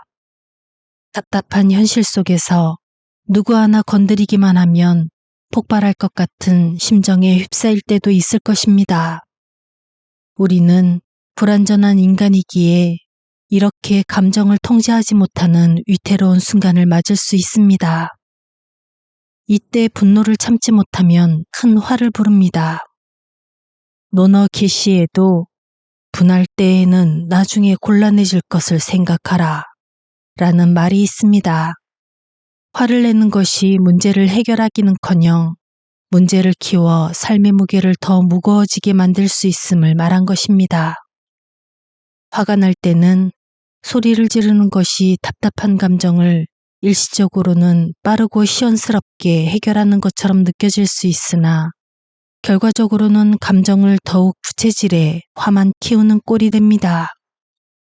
한때의 분풀이로 얻는 것은 잠깐의 통쾌함 뿐입니다. 성인은 분노를 누를 때 산을 무너뜨리듯이 하라고 하였습니다. 분노가 있는 기세가 대단하다 보니 산을 무너뜨리듯 강하게 제압하지 않으면 그 감정을 다스릴 수 없기 때문입니다. 가장 강한 감정은 가장 강한 방법으로 다스려야 합니다. 분노가 일면 따끔하게 가르쳐야겠습니다. 너와 너의 가까운 이를 망칠 수 있는데도 분노를 못 참아서야 되겠느냐 라고. 묵묵히 할 일을 하면서 때를 기다리면 언젠가는 답답한 상황이 지나고 화가 풀릴 날이 반드시 찾아올 것입니다. 세상에 변하지 않는 것은 없으니까요. 자기답게 살 때 인생의 주인공이 된다. 나답게 살아가는 일상의 참맛. 꽃이 사랑스러운 것은 무정에서라네. 1, 2년 사이 나는 꽃나무 심기를 좋아하여 서재 앞에 붉은 꽃, 흰 꽃을 심어두었다. 퇴근하고 관복을 벗자마자 꽃나무 주위를 돌면서 읊조리는데 어떤 때에는 손님이 와도 온 줄 몰랐다. 무관 이덕무가 괴이하게 여겨 물었다. 꽃이 뭐가 좋습니까? 내가 말했다. 반평생을 정에 시달렸지요. 내가 좋아하건 남이 좋아하건 거기에 얽매여서 노연할 수 없었습니다. 새와 짐승도 먹여서 길들이고 나면 바로 그 주인에게 연연했지요. 하지만 꽃은 그렇지 않습니다. 내가 사랑을 주어도 저들은 덤덤하여 정이라고는 없지요. 그래서 좋아합니다. 무가는 잠자코 말이 없었다.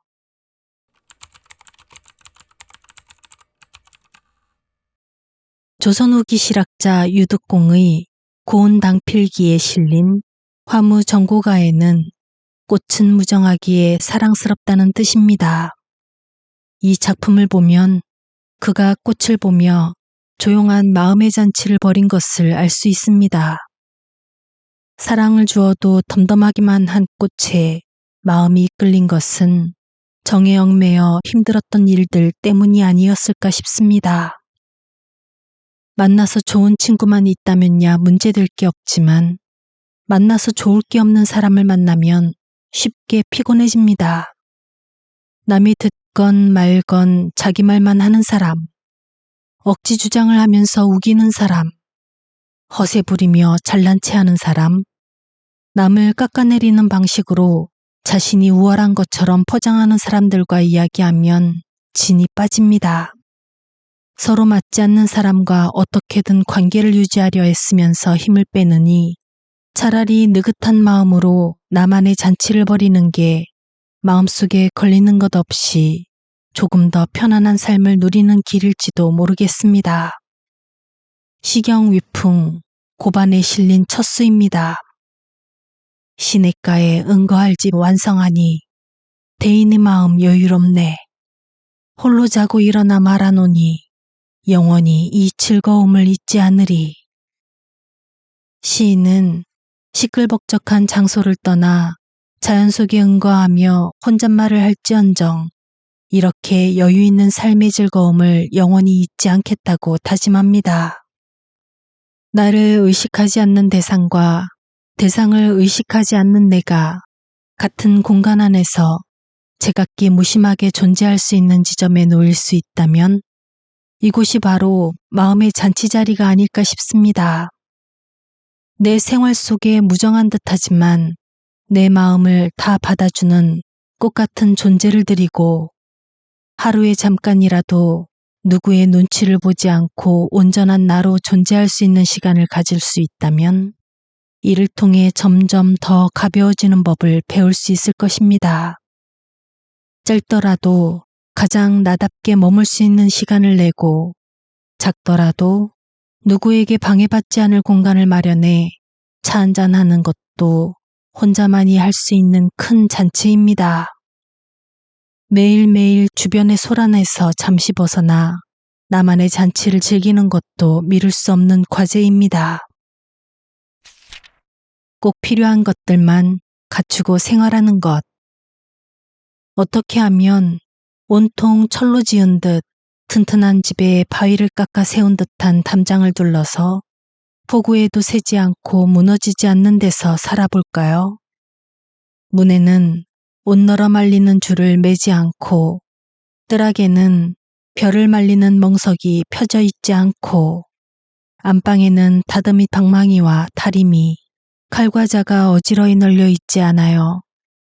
안에는 고기와 채소가 많네 적네 두 번, 세 번 값을 따지며 계집종을 나무라지 않고 어린아이는 울지 않고 큰아이는 가서 글을 읽으라는 재촉을 받지 않고 사내종은 말을 보고 성내며 욕하지 않고 계집종은 신경질 부리며 그릇을 퉁탕거리지 않고 온 집안 식구 모두 병이 없어요.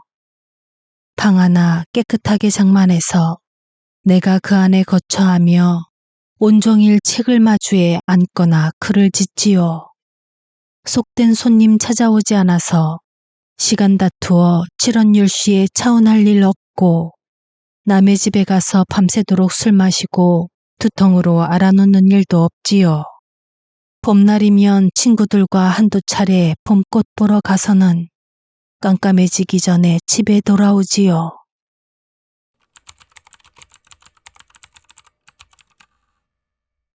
고운당 필기에 실린 상원 직중언은 유득공이 1784년 정조 8년 정월 보름날 숙직하면서 이덕모와 나눈 말입니다.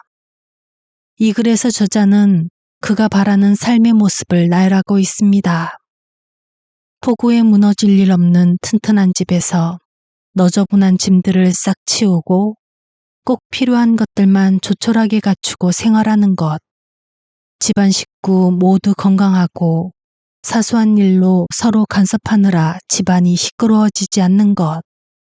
조용한 집에서 경전을 읽고 글을 짓고 괜한 인간관계를 유지하겠다고 성가시고 괴로운 일 만드는 일을 하지 않는 것. 꽃피는 봄날 좋은 친구와 만나 꽃놀이를 하고 해가 지기 전 일찌감치 집에 돌아오는 것. 단박한 삶을 추구한 옛 선비들의 미니멀 라이프 모습이 이 글 속에 고스란히 담겨 있습니다.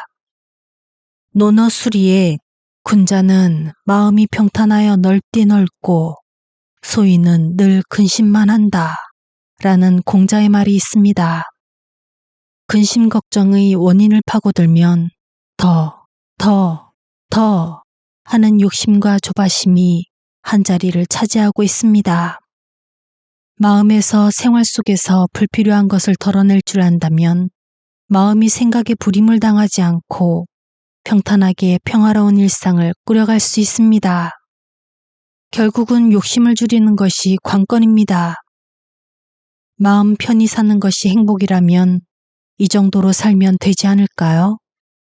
덜 중요한 일을 내려놓고 소중한 것들을 놓치지 않으리라는 다짐을 하고 누구한테 대접받을 생각을 하지 않고 부질없는 만남에 연연해 하지 않고 내가 나답게 사는 데 필요한 최소한의 것들만 잘 관리하면서 그렇게 살면 되지 않을까요?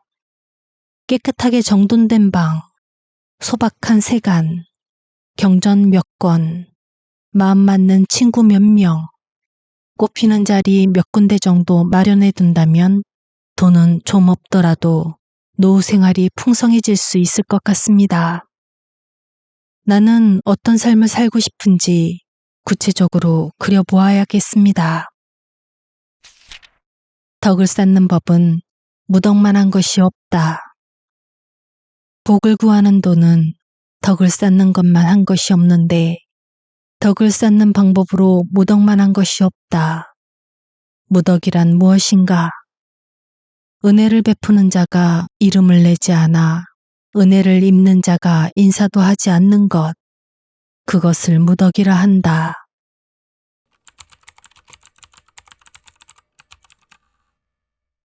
사람들은 모두 복을 받기를 원합니다. 그리고 그 복은 어디에선가 톡 떨어지는 것이라 여깁니다. 그런데 복도 지어야 받을 수 있음을 알려주는 글이 있습니다.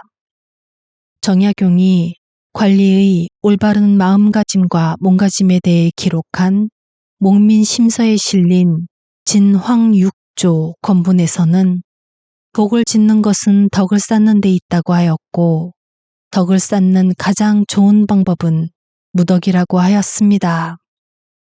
무덕은 진심에서 우러나 선행을 하고 그것을 또 마음에 두지 않는 것을 뜻합니다. 은혜를 베풀고도 알아주기를 바라지 않으니 은혜를 입은 사람도 인사를 할 일이 없는 경우입니다. 왼손이 하는 일을 오른손이 모르게 하라는 말이 있긴 하지만 뭐 좀 했다 하면 생색을 내고 싶고 인정을 받고 싶어 하는 게 사람 심리입니다. 그러니 복을 지을 좋은 일을 하고도 드러내지 않고 전혀 마음 쓰지 않는다는 게 쉬운 일은 아닙니다. 중국 당나라 현종 치세의 궁중과 민간의 고사를 모아놓은 개원천 보유사라는 책이 있습니다. 이 책에 실린 유각양춘에는 당시 재상을 지낸 송경의 이야기가 있습니다.